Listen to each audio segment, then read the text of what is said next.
आदाब, सत श्री अकाल। हमदर्द टीवी देखने वाले सारे दर्शकों का बहुत बहुत स्वागत है प्रोग्राम न्यूज़ एंड व्यूज़ ਵਿੱਚ। मैं हाँ तरनजीत कौर ਹਾਸਲਾਂ ਚ ਲੈ ਕੇ ਤੁਹਾਡਾ ਆਪਣਾ ਪ੍ਰੋਗਰਾਮ ਜਿਹਦੇ ਵਿੱਚ ਅੱਜ ਕਈ ਮੁੱਦਿਆਂ ਤੇ ਅਗੇਨ ਅਸੀਂ ਗੱਲਬਾਤ ਕਰਾਂਗੇ। ਇਹਨਾਂ ਮੁੱਦਿਆਂ ਤੇ ਤੁਹਾਡੇ ਵੀ ਵਿਚਾਰ ਜਾਣਨੇ ਬਹੁਤ ਜ਼ਰੂਰੀ ਹੁੰਦੇ ਨੇ। ਸਾਨੂੰ ਲਾਈਵ ਪ੍ਰੋਗਰਾਮ ਵਿੱਚ ਤੁਸੀਂ ਆਪਣੇ ਵਿਚਾਰ ਦੇ ਸਕਦੇ ਹੋ ਹੇਠ ਲਿਖੇ ਨੰਬਰਸ ਦੇ ਉੱਤੇ ਕਾਲ ਕਰਕੇ। ਕੁਝ ਅਜਿਹੇ ਮੁੱਦੇ ਲੈ ਕੇ ਆਏ ਹਾਂ ਜਿਨ੍ਹਾਂ ਉੱਤੇ ਅਸੀਂ ਤੁਹਾਡੇ ਵਿਚਾਰ ਵੀ ਜਾਣਾਂਗੇ। ਮੁੱਦਿਆਂ ਦੀ ਗੱਲ ਕਰੀਏ ਤੁਹਾਨੂੰ ਮੁੱਦੇ ਵੀ ਦੱਸਾਂਗੇ ਜਿਨ੍ਹਾਂ ਉੱਤੇ ਅੱਜ ਅਸੀਂ ਗੱਲਬਾਤ ਕਰਨੀ ਆ। ਪਰ ਪ੍ਰੋਗਰਾਮ ਦੀ ਸ਼ੁਰੂਆਤ ਵਿੱਚ ਹਮੇਸ਼ਾ ਦੀ ਤਰ੍ਹਾਂ ਸਭ ਤੋਂ ਪਹਿਲਾਂ ਜੋੜ ਲੈਣੇ ਜੀ ਮੇਰੇ ਸਹਿਯੋਗੀ ਮੁਰਗਿੰਦਰ ਨਾਚੀ ਨੂੰ। ਸਵਾਗਤ ਹੈ ਸਰ। ਤੁਹਾਨੂੰ ਸਾਰੇ ਦਰਸ਼ਕਾਂ ਨੂੰ ਸਤਿਕਾਰ ਭਰੀ ਸਤਿ ਸ੍ਰੀ ਅਕਾਲ ਜੀ, ਆਦਾਬ, ਨਮਸਕਾਰ। ਇਹ ਸਰ ਕਿੰਨੇ ਕੁ ਡੂੰਘੇ ਨੇ ਕਿਸੇ ਨੇ ਹੱਥ ਨਾ ਪਾਈ, ਇਹ ਸਰ ਕਿੰਨੇ ਕੁ ਡੂੰਘੇ ਨੇ ਕਿਸੇ ਨੇ ਹੱਥ ਨਾ ਪਾਈ। ਨਾ ਬਰਸਾਤਾਂ 'ਚ ਚੜ੍ਹਦੇ ਨੇ ਨਾ ਔੜਾਂ 'ਚ ਸੁੱਕਦੇ ਨੇ, ਮੇਰੇ ਹੱਡ ਹੀ ਅਵੱਲੇ ਨੇ ਜੋ ਅੱਗ ਲਾਇਆ ਨਹੀਂ ਸੜਦੇ, ਨਾ ਸੜਦੇ ਹੌਕਿਆਂ ਦੇ ਨਾਲ ਹਵਾ ਨਾਲ ਧੁਖਦੇ ਨੇ। ਇਹ ਫਟ ਹਨ ਇਸ਼ਕ ਦੇ ਯਾਰੋ, ਇਹਨਾਂ ਦੀ ਕੀ ਦਵਾ ਹੋਏ। ਹੱਥ ਲਾਇਆ ਵੀ ਦੁਖਦੇ ਨੇ, ਮੱਲਮ ਲਾਇਆ ਵੀ ਦੁਖਦੇ ਨੇ। ਜੇ ਗੋਰੀ ਰਾਤ ਹੈ ਚੰਦੀ ਤਾਂ ਕਾਲੀ ਰਾਤ ਹੈ। ਜੇ ਗੋਰੀ ਰਾਤ ਹੈ ਚਾਂਦੀ ਤਾਂ ਕਾਲੀ ਰਾਤ ਹੈ ਕਿਸਦੀ। ਨਾ ਲੁਕਦੇ ਤਾਰਿਆਂ ਵਿੱਚ ਚੰਨ, ਨਾ ਤਾਰੇ ਚੰਨ 'ਚ ਲੁਕਦੇ ਨੇ। ਕਵਾਂ ਦੀ ਰਾਤ ਲੰਮੀ ਏ ਜਾਂ ਮੇਰੇ ਗੀਤ ਲੰਮੇ ਨੇ, ਨਾ ਭੈੜੀ ਰਾਤ ਮੁੱਕਦੀ ਏ ਨਾ ਮੇਰੇ ਗੀਤ ਮੁੱਕਦੇ। ਬਹੁਤ ਖੂਬ ਸ਼ਿਵ ਕੁਮਾਰ ਦੀਆਂ ਲਾਈਨਾਂ ਨੇ ਜੀ। ਕਈ ਦਿਨ ਹੋ ਗਏ ਸੀ ਆਪਾਂ ਹਿੰਦੀ ਵਾਲੀਆਂ ਕੁਛ ਉਰਦੂ ਦੇ ਨਾਲ ਪੜ੍ਹਦੇ। ਮੈਂ ਕਿਹਾ ਕਿਉਂ ਨਾ ਪੰਜਾਬੀ ਵਿੱਚ ਵੀ ਬੜੀ ਸੋਹਣੀ ਜ਼ੁਬਾਨ ਹੈ। ਬਿਲਕੁਲ ਜੀ, ਬੜਾ ਬੋਲਣ ਦਾ ਸਵਾਦ ਵੀ ਆਉਂਦਾ ਜੀ। ਬਿਲਕੁਲ ਜੀ। ਤੇ ਖਬਰਾਂ ਦੀ ਸ਼ੁਰੂਆਤ ਤੋਂ ਪਹਿਲਾਂ ਅੱਜ ਮੌਸਮ ਦਾ ਹਾਲ ਚਾਲ ਵੀ ਜਾਣ ਲਈਏ। ਅੱਜ ਜਿੱਥੇ ਇੱਥੇ ਆਪਣੇ ਬ੍ਰਾਹਮਚੰਦ ਮਿਸੀਸਾਗਾ ਵਿੱਚ ਬੱਦਲਵਾਈ ਹੈ, ਸਵੇਰ ਤੋਂ ਲੈ ਕੇ ਕਣੀਆਂ ਪਈ ਜਾ ਰਹੀਆਂ ਨੇ, ਤਾਂ ਉੱਥੇ ਦੂਜੇ ਪਾਸੇ ਦੂਜੇ ਹਿੱਸੇ ਵਿੱਚ ਕਹਿੰਦੇ ਸਨੋ ਵੀ ਪੈ ਗਈ ਹੈ, ਸ਼ੁਰੂਆਤ ਹੋ ਗਈ ਹੈ। ਦੇਖ ਲਓ ਅੱਜ ਜਿਹੜੇ ਸਾਡੇ ਤੋਂ ਬਾਹਰਲੇ ਹੋ ਜੀ, ਸਵੇਰ ਦਾ ਜਿਹਨੂੰ ਸਲਾਬਾ ਹੋਇਆ ਕਹਿੰਦੇ ਜੀ, ਸਲਾਬਿਆ ਹੋਇਆ ਮੌਸਮ ਹੈ ਜੀ। ਮੀਂਹ ਪੈ ਰਿਹਾ ਲਗਾਤਾਰ, ਕਿਣਮਿਣ ਹੋ ਰਹੀ ਹੈ ਐਕਚੁਅਲੀ। ਤੇ ਜਿਹੜੀ ਸਨੋ ਦੀ ਗੱਲ ਤਰਨ ਨੇ ਕੀਤੀ ਹੈ ਜੀ, ਤਰਨ ਬਹੁਤ ਦੇਰ ਦੀ ਉਡੀਕ ਰਹੀ ਹੈ ਜੀ ਵੀ ਸਨੋ ਕਦੋਂ ਆਊਗੀ, ਸਨੋ ਕਦੋਂ ਆਊਗੀ। ਪਿਛਲੇ ਸਾਲ ਵੀ ਮਿਸ ਕੀਤੀ ਹੈ ਇਹਨਾਂ ਨੇ।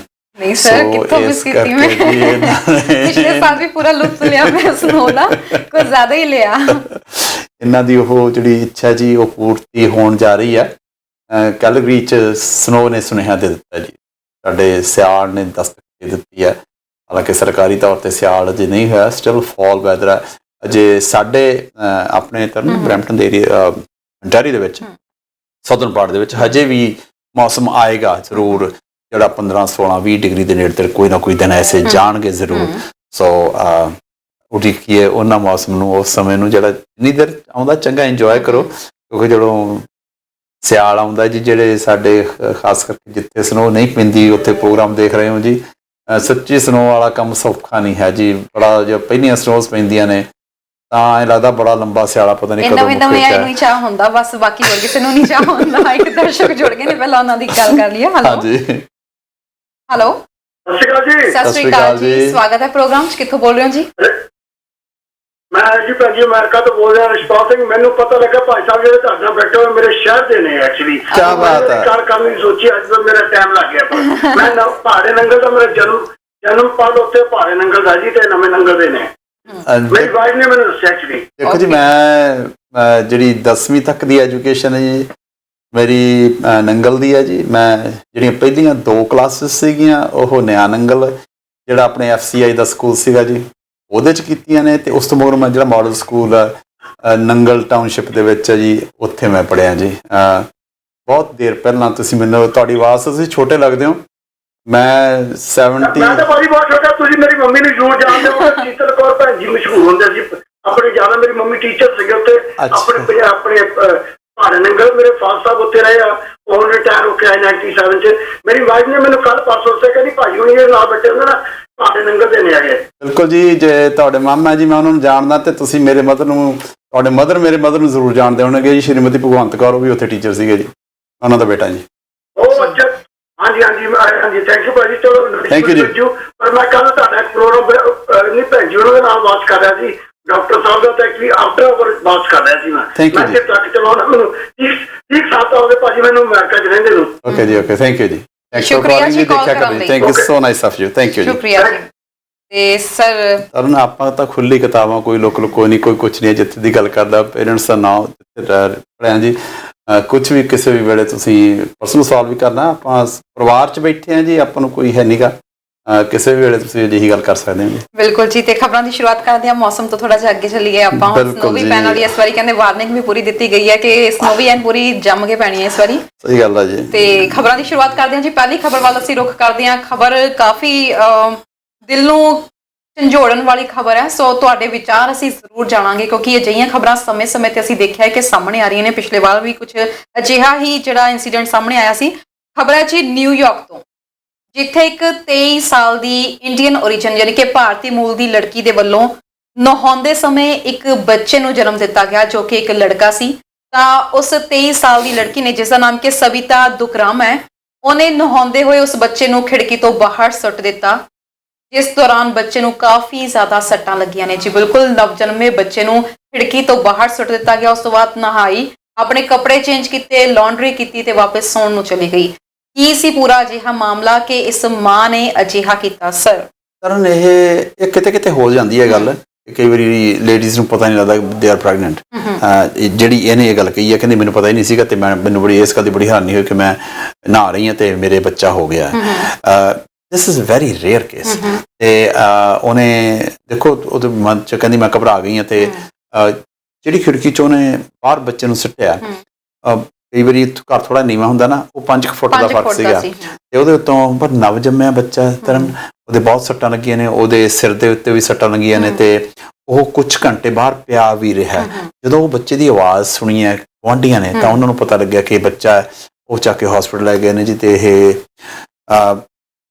ਬੜੀ ਹੁੰਦਾ ਕਿ ਮਾਂ ਕਿਵੇਂ ਬੱਚੇ ਨੂੰ, ਦਰਸ਼ਕਾਂ ਨੂੰ ਵੀ ਅਸੀਂ ਪੁੱਛਣਾ ਚਾਹਾਂਗੇ ਕਿੱਦਾਂ ਹੋ ਸਕਦਾ ਹੈ ਕਿ ਕਿਸੇ ਨੂੰ ਪਤਾ ਨਾ ਹੋਵੇ, ਕਿ ਇੱਕ ਖਾਸ ਤੌਰ ਤੇ ਫੀਮੇਲ ਨੂੰ ਪਤਾ ਨਾ ਹੋਵੇ ਉਹ ਪ੍ਰੈਗਨੈਂਟ ਹੈ ਤੇ ਉਹ ਕਵੇ ਕਿ ਜੇ ਇਹ ਜਿਹਾ ਕੋਈ ਇਨਸੀਡੈਂਟ ਹੋਇਆ ਵੀ ਹੈ ਤਾਂ ਬੱਚੇ ਨੂੰ ਬਾਹਰ ਸੁੱਟਣ ਦਾ ਕੀ ਮਤਲਬ ਬਣਦਾ? ਬੱਚੇ ਦੇ ਕਹਿੰਦੇ ਬ੍ਰੇਨ 'ਚ ਬਲੀਡਿੰਗ ਹੋ ਰਹੀ ਸੀ, ਉਹਦੀ ਸਵੈਲਿੰਗ ਹੋ ਚੁੱਕੀ ਹੈ ਬ੍ਰੇਨ ਦੇ ਵਿੱਚ, ਸਕਲ ਦੇ ਵਿੱਚ ਉਹਦੇ ਫ੍ਰੈਕਚਰ ਹੋ ਚੁੱਕਿਆ। ਨਾਲ ਦੀ ਨਾਲ ਇਸ ਵਕਤ ਬੱਚਾ ਜਿਹੜਾ ਹੈ ਵੈਂਟੀਲੇਟਰ ਦੇ ਉੱਤੇ ਹੈ ਤੇ ਬਹੁਤ ਕ੍ਰਿਟੀਕਲ ਉਹਦੀ ਕੰਡੀਸ਼ਨ ਹੈਗੀ ਹੈ ਇਸ ਵਕਤ। ਸਰ ਜਦੋਂ ਪੁਲਿਸ ਵੀ ਇਸ ਪੂਰੇ ਮਾਮਲੇ ਦੀ ਛਾਣਬੀਣ ਕਰ ਰਹੀ ਸੀ ਤਾਂ ਇਹ ਵੀ ਗੱਲ ਹੈਰਾਨੀ ਵਾਲੀ ਹੈਗੀ ਆ ਕਿ ਆਰਾਮ ਨਾਲ ਕਿਵੇਂ ਜਾ ਕੇ ਤੁਸੀਂ ਸੌਂ ਜਾਂਦੇ ਹੋ, ਲਾਂਡਰੀ ਕਰਦੇ ਹੋ, ਸਾਰਾ ਕੰਮਕਾਰ ਕਰਦੇ ਹੋ, ਬੱਚੇ ਦੀਆਂ ਆਵਾਜ਼ਾਂ ਨਹੀਂ ਸੁਣਾਈ ਦਿੱਤੀਆਂ। That's right. ਜਿਹੜੀ ਅੰਬਲੀਕਲ ਕਾਰਡ ਹੈ ਉਹ ਵੀ ਉਹਨੇ ਆਪ ਕੱਟੀ ਹੈ ਤੇ ਮਾਂ ਦਾ ਬੱਚੇ ਨਾਲ ਬਹੁਤ ਨੇੜੇ ਦਾ ਸੰਬੰਧ ਹੁੰਦਾ ਬਾਪ ਨਾਲੋਂ, ਕਿਉਂਕਿ ਉਹਨੂੰ ਕੈਰੀ ਕੀਤਾ 9 ਮੰਥਸ ਵਾਸਤੇ। ਤੇ ਅਜਿਹੀ ਗੱਲ ਕਰ ਦੇਣੀ ਇਹ ਬੜੀ ਜ਼ਾਲਮਾਨਾ ਗੱਲ ਹੈ ਜੀ। ਬੱਚੇ ਨੂੰ ਤੁਸੀਂ ਆਪਣੀ ਚੀਜ਼ ਨੂੰ, ਲੋਕੀ ਤਾਂ ਤਰਸਦੇ ਆ ਬੱਚਿਆਂ, ਲੋਕੀ ਅਡਾਪਸ਼ਨਸ ਕਰਦੇ ਆ ਬੱਚਿਆਂ ਦੀ, ਤੇ ਤੁਸੀਂ ਆਪਣੇ ਨੂੰ ਆਏ ਸਿੱਟ ਦਿੰਦੇ ਹੋ। ਅੱਛਾ ਫਿਰ ਜਿਵੇਂ ਤੁਸੀਂ ਕਿਹਾ ਲਾਂਡਰੀ ਕੀਤੀ ਹੈ, ਆਰਾਮ ਨਾਲ ਸੌਂ ਗਈ ਹੈ, ਸੌਂ ਕੇ ਫੇਰ ਉੱਠੀ ਹੈ। ਇਨ ਦਾ ਮੀਨ ਟਾਈਮ ਬੱਚੇ ਦਾ ਜਦੋਂ ਪਤਾ ਲੱਗਿਆ, ਪਰਮਾਤਮਾ ਸੁੱਖ ਰੱਖੇ, ਬੱਚੇ ਨੂੰ ਦੀਰਘਾਯੂ ਦੇਵੇ, ਤੰਦਰੁਸਤੀ ਦੇਵੇ, ਬੱਚੇ ਨੂੰ ਪੂਰਾ ਤੰਦਰੁਸਤ ਹੋ ਜਾਵੇ, ਆਪਣੀ ਇਹ ਦੁਆ ਜੀ। ਪਰ ਸਮਝ ਨਹੀਂ, ਇਹਦੇ ਬਾਰੇ ਸਮਝ ਨਹੀਂ ਆਉਂਦਾ ਕਿਹਾ ਕੀ ਜਾ ਸਕਦਾ ਹੈ। ਸਰ ਐਕਚੁਅਲ ਦੇ ਵਿੱਚ ਕੁਝ ਗਲਤੀਆਂ ਹੁੰਦੀਆਂ ਨੇ ਜਿਨ੍ਹਾਂ ਦੇ ਉੱਤੇ ਪਰਦਾ ਪਾਉਣ ਦੀ ਕੋਸ਼ਿਸ਼ ਕੀਤੀ ਜਾਂਦੀ ਹੈ। ਜੇ ਤੁਹਾਨੂੰ ਯਾਦ ਹੋਵੇ ਤਾਂ ਪਿਛਲੇ ਸਾਲ ਇੱਕ ਅਜਿਹੀ ਘਟਨਾ ਕੈਲੀਫੋਰਨੀਆ ਵਿੱਚ ਸਾਹਮਣੇ ਆਈ ਸੀ ਤੇ ਤੁਸੀਂ ਇਹ ਦੇਖੋ ਆਪਣੀ ਵੀ ਕਮਿਊਨਿਟੀ ਦੇ ਵਿੱਚ ਅਜਿਹੀਆਂ ਚੀਜ਼ਾਂ ਹੁੰਦੀਆਂ ਨੇ। ਇੱਕ ਅਲੜ ਉਮਰ ਦੀ ਲੜਕੀ ਦੇ ਵੱਲੋਂ, ਅਜੇ ਮਤਲਬ 18 ਤੋਂ ਘੱਟ ਉਮਰ ਦੀ ਸੀ, 16 ਸਾਲ ਦੀ ਲੜਕੀ ਦੇ ਵੱਲੋਂ ਇੱਕ ਬੱਚੇ ਨੂੰ ਜਨਮ ਦਿੱਤਾ ਗਿਆ ਸੀ, ਜਿਸ ਤੋਂ ਬਾਅਦ ਪੰਜਾਬੀ ਪਰਿਵਾਰ ਦੀ ਉਹ ਘਟਨਾ ਆ, ਜਿਸ ਤੋਂ ਬਾਅਦ ਬੱਚੇ ਦੀ ਨਾਨੀ ਦੇ ਵੱਲੋਂ ਉਸ ਨੂੰ ਬੈਕਯਾਰਡ ਦੇ ਵਿੱਚ ਜਲਾ ਦਿੱਤਾ ਗਿਆ ਸੀ। ਉਸ ਦਾ ਮਤਲਬ ਅੰਤਿਮ ਸੰਸਕਾਰ ਕਰ ਦਿੱਤਾ ਗਿਆ ਤੇ ਬਾਅਦ ਚੋਂ ਉਸ ਦੀ ਜਿਹੜੀ ਦਫਨਾ ਦਿੱਤਾ ਗਿਆ ਸੀ ਉੱਥੇ ਬੈਕਯਾਰਡ ਦੇ ਵਿੱਚ। ਇਹ ਘਟਨਾ ਜਿਵੇਂ ਸਾਹਮਣੇ ਆਈ ਤਾਂ ਸੋਸਾਇਟੀ ਦੇ ਵਿੱਚ ਵੀ ਪੂਰੀ ਦੇ ਵਿੱਚ ਕਾਫੀ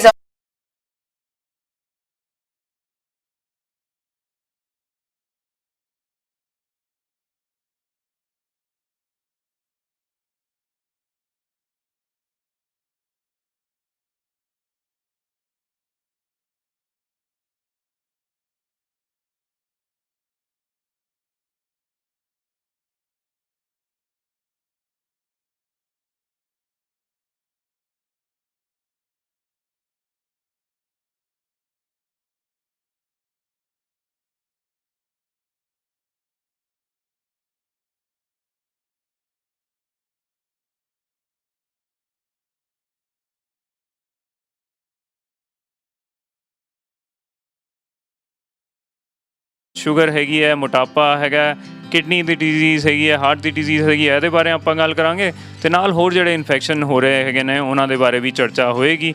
ਤੁਸੀਂ ਜ਼ਰੂਰ ਦੇਖਣਾ ਹੈਗਾ, ਕਾਲ ਕਰਨੀ ਹੈਗੀ ਹੈ ਤੇ ਜਾਣਕਾਰੀ ਲੈਣੀ ਹੈਗੀ ਹੈ। ਟੈਲੀ ਟਾਕ ਅੱਜ ਦੇ ਸੋਸ਼ਲ ਮੀਡੀਆ ਦੇ ਦੌਰ ਵਿੱਚ ਤੁਹਾਡਾ ਟੈਲੈਂਟ ਕਿਉਂ ਰਹੇ ਪਿੱਛੇ? ਟਿਕਟੌਕ ਨਹੀਂ ਤਾਂ ਟੈਲੀ ਟਾਕ ਹੀ ਸਹੀ। ਜੀ ਹਾਂ, ਬਿਲਕੁਲ ਠੀਕ ਸੁਣਿਆ, ਟੈਲੀ ਟਾਕ ਐਂਡਰੋਇਡ ਦੇ ਨਾਲ ਐਪਲ ਫੋਨਸ ਦੇ ਵਿੱਚ ਵੀ ਆ ਚੁੱਕੀ ਹੈ, ਜਿਸ ਵਿੱਚ ਨੇ ਬਿਲਕੁਲ ਟਿਕਟੌਕ ਵਰਗੇ ਫੀਚਰਸ ਜਿਵੇਂ ਕਿ short video uploading, video sharing, images sharing. Facebook ਦੀ ਤਰ੍ਹਾਂ ਹੀ ਆਪਣੇ ਮਨਪਸੰਦ ਲੋਕਾਂ ਨੂੰ ਕਰੋ follow, record on camera. TikTok ਦੀ ਤਰ੍ਹਾਂ ਹੀ ਟੈਲੈਂਟ ਸੈਕਸ਼ਨ, ਇੰਡੀਆ ਦੀ number 1 app, live videos. Users ਆਪਣਾ ਵੀਡੀਓ ਖੁਦ ਬਣਾ ਸਕਦੇ ਨੇ। ਸੋ ਅੱਜ ਹੀ ਆਪਣੇ ਐਂਡਰੋਇਡ ਜਾਂ ਫਿਰ ਐਪਲ ਫੋਨਸ ਦੇ ਵਿੱਚ ਡਾਊਨਲੋਡ ਕਰੋ ਟੈਲੀ ਟਾਕ। ਵਧੇਰੇ ਜਾਣਕਾਰੀ ਲਈ ਕਾਲ ਕਰੋ 647 710 8300। ਜੌਬਸ ਕੀ ਤੁਸੀਂ ਕੈਨੇਡਾ ਵਿੱਚ ਕੰਮ ਦੀ ਭਾਲ ਵਿੱਚ ਹੋ ਤਾਂ ਤੁਹਾਡਾ ਇੰਤਜ਼ਾਰ ਖਤਮ। ਸਾਨੂੰ ਲੋੜ ਹੈ ਨਵੇਂ ਜਾਂ ਫਿਰ ਪੁਰਾਣੇ ਤਜਰਬੇਕਾਰ ਵਰਕਰਸ ਦੀ। Restaurant staff, warehouse worker, bookkeepers. So break ਤੋਂ ਬਾਅਦ ਤੁਹਾਡਾ ਸਵਾਗਤ ਹੈ ਜੀ। ਗੱਲਬਾਤ ਅਸੀਂ ਕਰ ਰਹੇ ਸੀ ਇਸ ਘਟਨਾ ਦੇ ਬਾਰੇ ਵਿੱਚ ਆਪਣੇ ਵਿਚਾਰ ਤੁਸੀਂ ਦੇ ਸਕਦੇ ਹੋ। ਸਰ, ਕਈ ਵਾਰੀ ਏਦਾਂ ਹੁੰਦਾ ਹੈ ਕਿ ਸਮਾਜ ਦੇ ਡਰੋਂ ਕਿ ਲੋਕੀ ਕੀ ਕਹਿਣਗੇ, ਅਜਿਹੀਆਂ ਘਟਨਾਵਾਂ ਨੂੰ ਅੰਜਾਮ ਦਿੱਤਾ ਜਾਂਦਾ ਆ। ਪਰ ਜਦੋਂ ਅਜਿਹਾ ਸਭ ਕੁਝ ਕੀਤਾ ਜਾਂਦਾ ਉਦੋਂ ਸਮਾਜ ਨੂੰ ਨਜ਼ਰਅੰਦਾਜ਼ ਕੀਤਾ ਜਾਂਦਾ ਆ। ਗੱਲ ਇਹ ਹੈ ਕਿ ਇੱਕ ਬੱਚੇ ਨੂੰ ਜਾਂ ਤਾਂ ਤੁਸੀਂ ਜਨਮ ਹੀ ਨਾ ਦੇਵੋ, ਜੇ ਦਿੱਤਾ ਜਾ ਰਿਹਾ ਤਾਂ ਕਮ ਸੇ ਕਮ ਇਸ ਤਰੀਕੇ ਨਾਲ ਤੁਸੀਂ ਉਸ ਨੂੰ ਮਰਨ ਲਈ ਨਹੀਂ ਸੁੱਟ ਸਕਦੇ ਹੈਗੇ। That's right. ਮੈਂ ਤੁਹਾਡੀ ਗੱਲ ਦਾ ਜਵਾਬ ਬਾਅਦ ਦਿੰਦਾ ਜੀ। ਤਰਨ, ਬ੍ਰੇਕਿੰਗ ਨਿਊਜ਼ ਹੈਗੀ ਆ ਕਿ ਆਪਣੇ ਪੀਲ ਦੇ ਵਿੱਚ ਜੀ ਇੱਕ 20 ਸਾਲਾ ਨੌਜਵਾਨ ਦੀ ਖਬਰ ਆ ਰਹੀ ਹੈ ਜੀ। ਸਾਡੇ ਕੋਲ ਨਾਂ ਨਹੀਂ ਆ, ਪੰਜਾਬੀ ਮੂਲ ਦਾ ਜੀ, ਸੁਸਾਈਡ ਕੀਤਾ ਉਹਨੇ। ਸਾਨੂੰ ਹੁਣੇ ਖਬਰ ਮਿਲੀ ਹੈ ਜੀ। ਜਿਵੇਂ ਸਾਨੂੰ ਖਬਰ ਅੱਗੇ ਮਿਲ ਜੂਗੀ ਤਾਂ ਅਸੀਂ ਤੁਹਾਡੇ ਨਾਲ ਸਾਂਝੀ ਕਰਾਂਗੇ ਜੀ। ਬਿਲਕੁਲ ਜੀ ਸਰ, ਆਪਣੇ ਜਿਹੜੀ ਗੱਲ ਤਰਨ ਆਪਾਂ ਗੱਲ ਕਰ ਰਹੇ ਹਾਂ, ਤੇ ਦੇਖੋ ਬੱਚਾ ਅੱਗੇ ਵੀ ਜਿਵੇਂ ਆਪਣਾ ਬੱਚਾ ਤੇ ਉਹਨੂੰ ਇਸ ਤਰ੍ਹਾਂ ਕਰ ਦੇਣਾ, ਜਿਹੜੀ ਉਹ ਕੈਲੀਫੋਰਨੀਆ ਵਾਲੀ ਗੱਲ ਸੀਗੀ, ਤੇ ਉਹ ਬਾਅਦ ਚੋਂ ਬੱਚੇ ਨੂੰ ਆਪਦੇ ਬੈਕਯਾਰਡ ਦੇ ਵਿੱਚ ਉਹਨਾਂ ਨੇ ਬਰੀ ਕਰ ਦਿੱਤਾ ਸੀਗਾ। ਤੁਸੀਂ ਕਿਵੇਂ ਕਰ ਸਕਦੇ ਹੋ? ਉਹ ਜੇ ਤੁਹਾਡਾ ਆਪਣੀ ਧੀ ਨੇ ਜੋ ਕੁਝ ਕੀਤਾ ਤੁਸੀਂ ਉਹਨਾਂ ਨਾਲ ਐਗਰੀ ਨਹੀਂ ਕਰਦੇ, ਪਰ ਜਿਹੜੇ ਬੱਚੇ ਨੇ ਜਨਮ ਲਿਆ ਉਹਦਾ ਕੀ ਕਸੂਰ ਹੈ? ਬਿਲਕੁਲ ਠੀਕ ਹੈ ਨਾ। ਤੁਸੀਂ ਕੋਈ ਹੱਕ ਨਹੀਂ ਹੈ ਕਿ ਤੁਸੀਂ ਜਾਨ ਲੈਣਾ। ਤਾਂ ਤਰਨ, ਮੈਂ ਕਿਸੇ ਦੀ ਵੀ ਜਾਨ ਲੈਣਾ ਮੈਂ ਉਹਦੇ ਹੱਕ 'ਚ ਨਹੀਂ ਆ। ਕਿਸੇ ਨੂੰ ਕੋਈ ਹੱਕ ਨਹੀਂ ਦਿੱਤਾ ਕਿਸੇ ਨੇ ਕਿ ਕਿਸੇ ਦੀ ਜਾਨ ਲਈ ਜਾਵੇ। ਤੇ ਤੁਸੀਂ ਖਾਸ ਜਿਹੜਾ ਤੁਹਾਡਾ ਆਪਣਾ ਆਪਦੇ ਨਾਲ ਸੰਬੰਧਿਤ ਹੈ, ਉਹ ਜਿਵੇਂ ਉਹਨਾਂ ਦੀ ਦੋਤੀ ਸੀਗੀ ਤੇ ਆਹ ਆਪਣਾ ਬੇਟਾ ਸੀ ਇਹਦਾ, ਇਹਨੂੰ ਇਸ ਹੱਦ ਤੱਕ ਚਲੇ ਜਾਣਾ। ਜਾਂ ਆਪਾਂ ਕੁਛ ਐਸੀਆਂ ਗੱਲਾਂ ਜ਼ਰੂਰ ਸੁਣੀਆਂ ਨੇ ਜਿਹਦੇ ਵਿੱਚ ਕੇਸਿਸ ਦੇ ਵਿੱਚ ਜਿਹੜੀ ਮਾਂ ਹੈ ਜਾਂ ਬਾਪ ਹੈ ਉਹ ਆਪਣੇ ਬੱਚਿਆਂ ਨੂੰ ਮਾਰ ਕੇ ਆਪ ਸੁਸਾਈਡ ਕਰ ਲੈਂਦਾ। ਐਸੀਆਂ ਘਟਨਾ, ਬੰਦਾ ਦੁਖੀ ਹੋਇਆ ਹੁੰਦਾ, ਹਾਲਾਤਾਂ ਦਾ ਮਜਬੂਰ ਹੋ ਜਾਂਦਾ, ਐਸੀਆਂ ਗੱਲਾਂ ਕਰ ਰਹੇ ਨੇ। I don't agree with that either.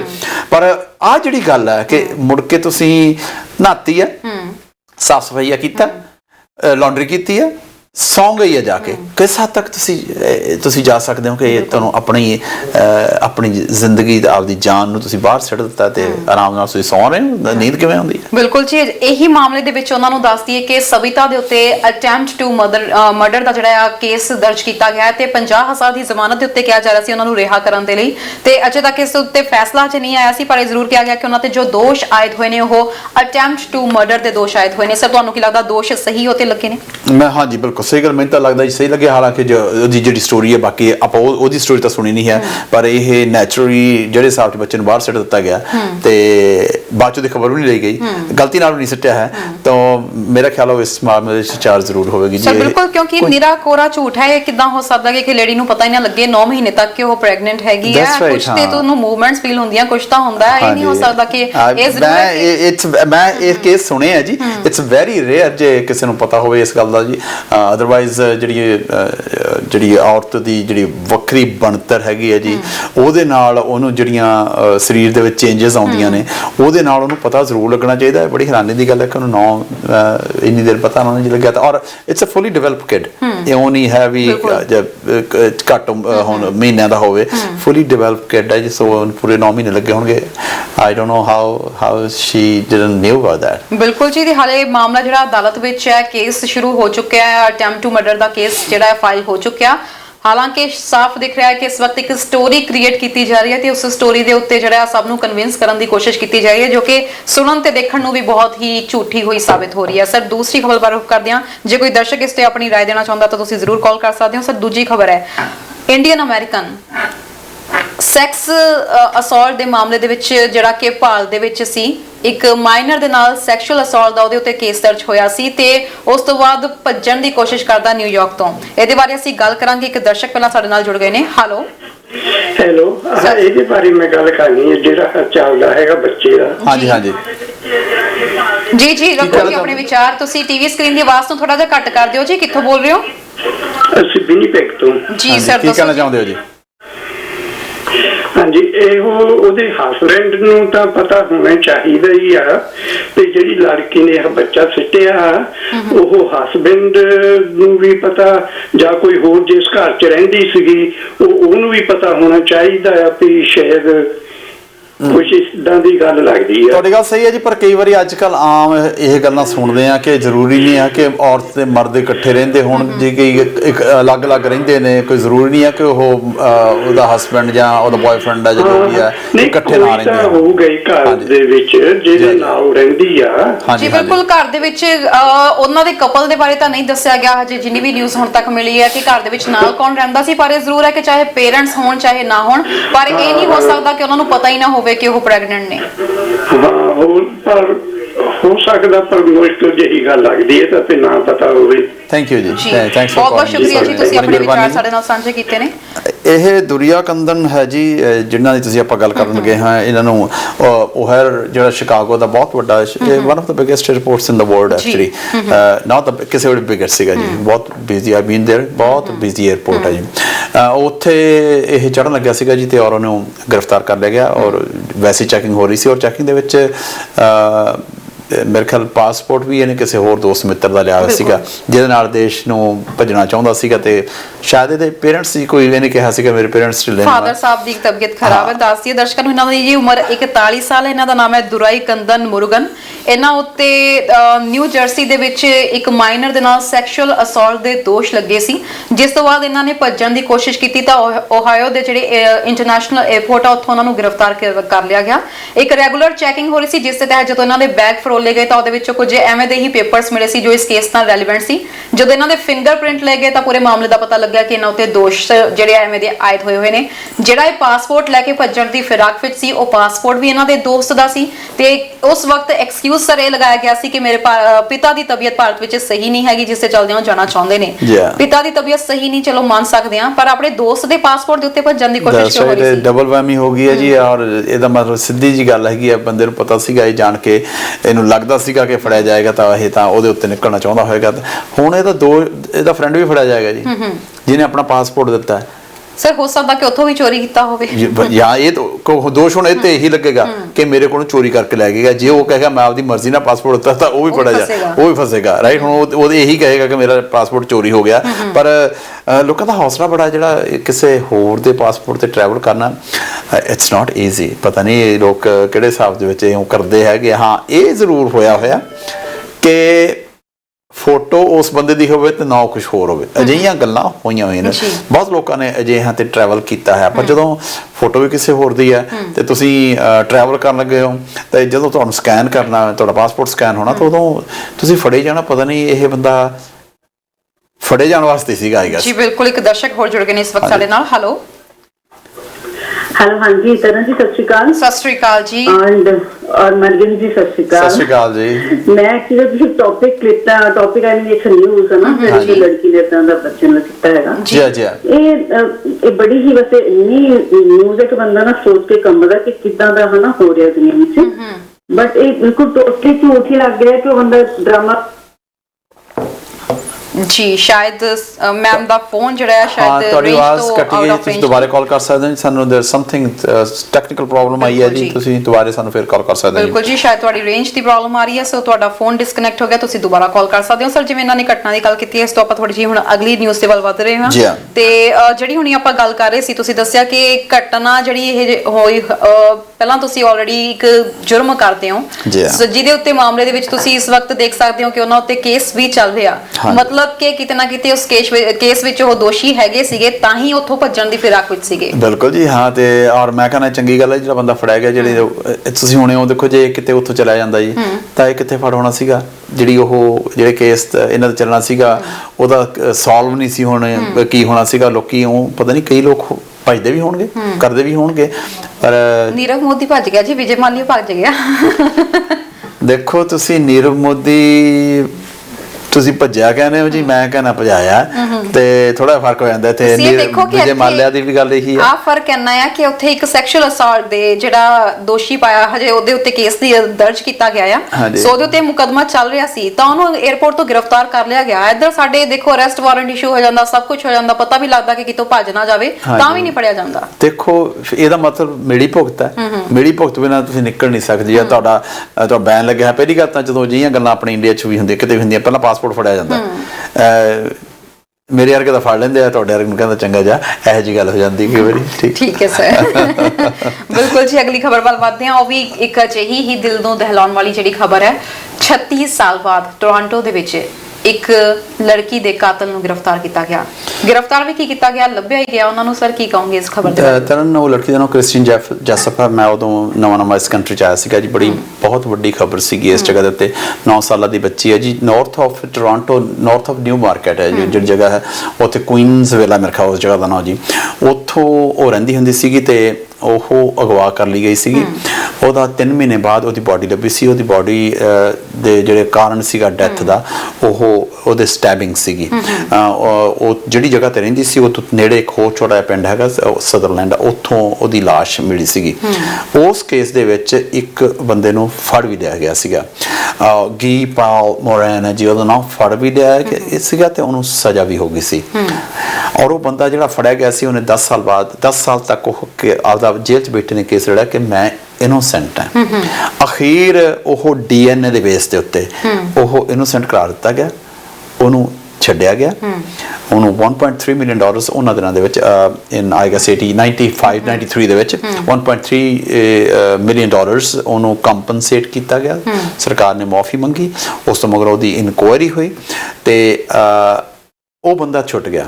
ਪਰ ਉਹ ਜਿਹੜਾ ਕੇਸ ਹੈ, ਮਰਡਰ ਕੇਸ ਸੀਗਾ, ਉਹ ਤਾਂ ਉਵੇਂ ਚੱਲਿਆ ਜਾ ਰਿਹਾ। ਕਾਤਲ ਤਾਂ ਲੱਭਿਆ ਨਹੀਂ ਹੈ। ਤੁਸੀਂ ਇਮੈਜਿਨ ਕਰੋ ਸਾਡੀਆਂ ਇੱਥੋਂ ਦੀਆਂ ਪੁਲਿਸ ਫੋਰਸਿਸ ਕਿੱਥੇ ਤੱਕ ਫਾਈਲ ਓਪਨ ਰੱਖਦੀਆਂ ਨੇ। ਜਦ ਤੱਕ ਕੇਸ ਦਾ ਪਤਾ ਨਾ ਲੱਗੇ ਫਾਈਲ ਓਪਨ ਰਹਿੰਦੀ ਹੈ ਜੀ, ਬੰਦ ਨਹੀਂ ਹੁੰਦੀ ਹੈ। ਔਰ ਉਹ ਅੱਜ ਇੱਕ ਬੜਾ ਵੱਡਾ ਇਹ ਪੁਲਿਸ ਨੂੰ ਸੁਰਾਗ ਲੱਭਿਆ ਜੀ। ਇਹ ਬੰਦਾ ਵੀ ਜਿਹੜਾ ਫੜਿਆ ਗਿਆ, ਜਿਹਤੇ ਦੋਸ਼ ਲੱਗੇ ਨੇ ਹੁਣ, ਉਹ ਵੀ DNA ਦੇ ਬੇਸ ਦੇ ਉੱਤੇ ਹੋਈ ਫੜਿਆ ਗਿਆ। ਪਰ ਉਹ 2015 ਦੇ ਵਿੱਚ ਉਹਨੇ ਸੁਸਾਈਡ ਕਰ ਲਿਆ ਸੀਗਾ, ਜਿਹਦੇ ਉੱਤੇ ਦੋਸ਼ ਲੱਗੇ ਨੇ। ਕਾਤਲ ਉਹੀ ਹੈ। ਜਦੋਂ ਅਜਿਹੀ ਗੱਲ ਦਾ ਪਤਾ ਲੱਗਿਆ, ਹੁਣ ਜਿਹੜੀ ਪੁਲਿਸ ਹੈ ਉਹਨੇ ਦੱਸਿਆ ਉਹ ਨਹੀਂ, ਲੜਕੀ ਦੀ ਮਦਰ ਨੂੰ ਜਾ ਕੇ ਮਿਲ ਕੇ ਆਏ ਨੇ ਜੀ। ਐਂਡ ਦੇ ਮੈਟ ਗੀ ਪਾਲ ਮੋਰੈਨ, ਜਿਹਦੇ ਉੱਤੇ ਪਹਿਲਾਂ ਦੋਸ਼ ਲੱਗੇ ਹੋਏ ਸੀਗੇ। ਚੰਗੀ ਗੱਲ ਹੈ ਜੀ। ਦੇਖੋ, ਕਾਤਲ ਜਿਹਨੇ ਕਤਲ ਕੀਤਾ ਜਾਂ ਜਿਹਨੇ ਕੋਈ ਕਸੂਰ ਕੀਤਾ ਉਹ ਫੜਿਆ ਜਾਣਾ ਬਹੁਤ ਜ਼ਰੂਰੀ ਹੈ ਜੀ।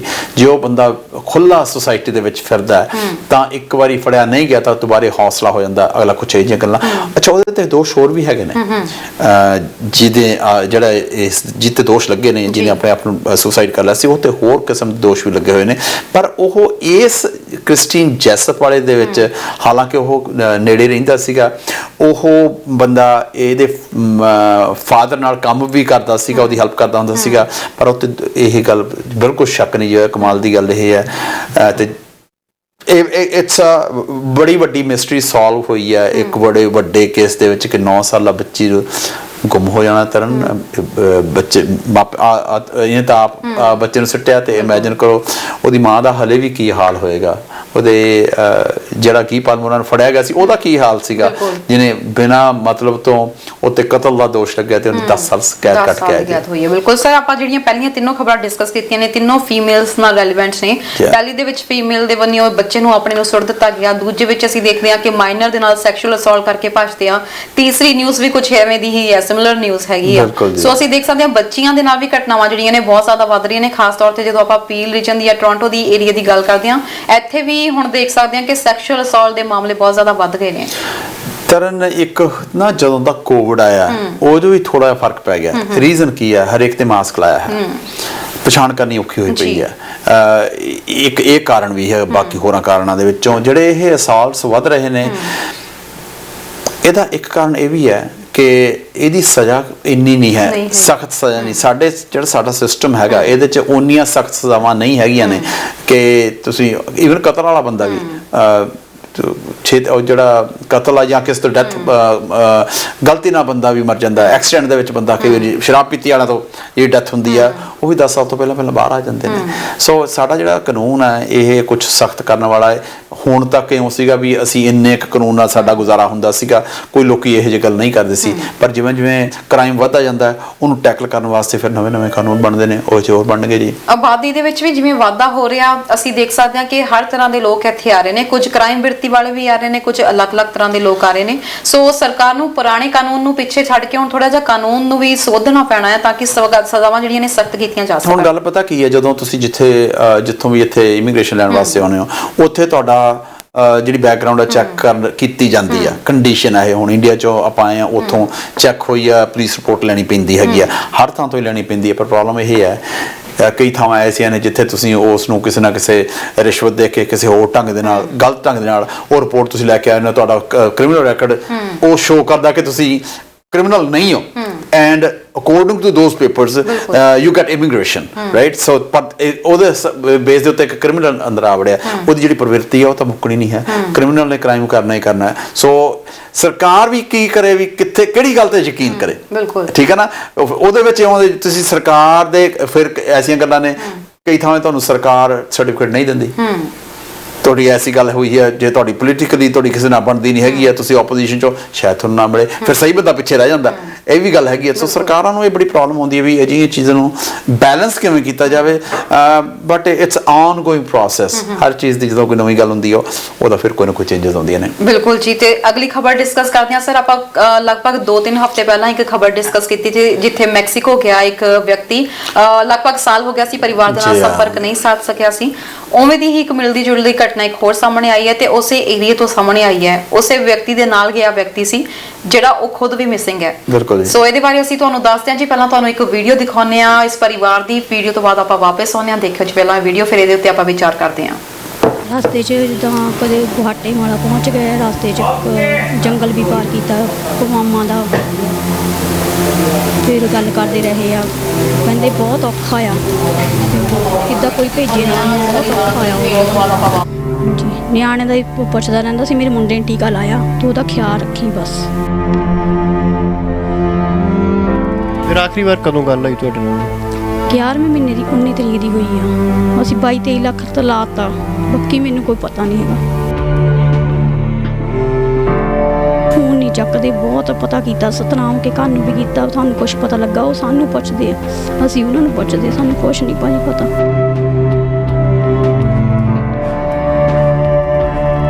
ਬੇਟੇ ਤੋਂ ਦੱਸ ਰਹੇ ਸੀ ਤੁਸੀਂ, ਬੇਟੇ ਨੂੰ ਕੀ ਪ੍ਰੋਬਲਮ ਹੈ? ਭਾਜੀ ਇਹਨਾਂ ਨੂੰ 5 ਸਾਲ ਹੋ ਗਏ, ਸ਼ੂਗਰ ਆ, 3-4 ਟਾਈਮ ਟੀਕਾ ਲੱਗਦਾ ਢਿੱਡ 'ਚ।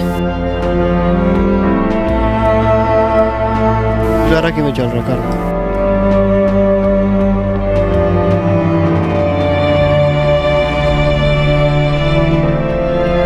ਬਹੁਤ ਔਖਾ ਹੈ। ਮੈਂ ਤਾਂ ਕੰਮ ਵੀ ਕਹਿੰਦੀ ਮੈਂ ਕੰਮ ਕਰ ਲਵਾਂ, ਪਰ ਨਿਆਣੇ ਨਹੀਂ ਜਾਣ ਦਿੰਦੇ, ਕਹਿੰਦੇ ਵੀ ਮੁੰਡਾ ਡੈਪਾਂ ਦਾ ਬੇਹੋਸ਼ ਹੋ ਜਾਂਦਾ, ਮੈਂ ਕਿੱਥੇ ਜਾਵਾਂ।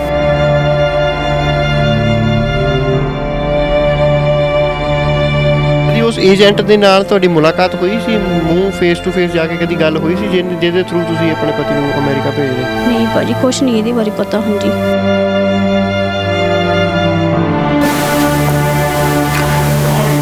ਸੋ ਤੁਸੀਂ ਦੇਖੀ ਜੀ ਇਹ ਵੀਡੀਓ, ਇਹ ਹੈਗੀ ਆ ਨਵਾਂ ਸ਼ਹਿਰ ਦੇ ਪਿੰਡ ਸਰਾਲੀ ਕਾਸੀਆਂ ਦੀ। ਕੁਝ ਦਿਨ ਪਹਿਲਾਂ ਅਸੀਂ ਕੁਝ ਅਜਿਹੀ ਹੀ ਇੱਕ ਵੀਡੀਓ ਦੇ ਉੱਤੇ ਡਿਸਕਸ਼ਨ ਕੀਤੀ ਸੀ ਕਿ ਇਲੀਗਲ ਤਰੀਕੇ ਨਾਲ, ਖਾਸ ਤੌਰ ਤੇ ਡੋਂਕੀ ਵੇ ਦੇ ਨਾਲ ਜਿਹੜੇ ਆ ਕੈਨੇਡਾ ਤੋਂ ਵੱਖ-ਵੱਖ ਥਾਵਾਂ ਤੋਂ ਜਦੋਂ ਅਮਰੀਕਾ ਦੇ ਵਿੱਚ ਪ੍ਰਵੇਸ਼ ਕਰਨ ਦੀ ਕੋਸ਼ਿਸ਼ ਕਰਦੇ ਨੇ ਤਾਂ ਕਈ ਤਾਂ ਅਜਿਹੇ ਪਰਿਵਾਰ ਨੇ ਜਿਨ੍ਹਾਂ ਦਾ ਕੁਝ ਅਤਾ ਪਤਾ ਵੀ ਨਹੀਂ ਲੱਗਦਾ।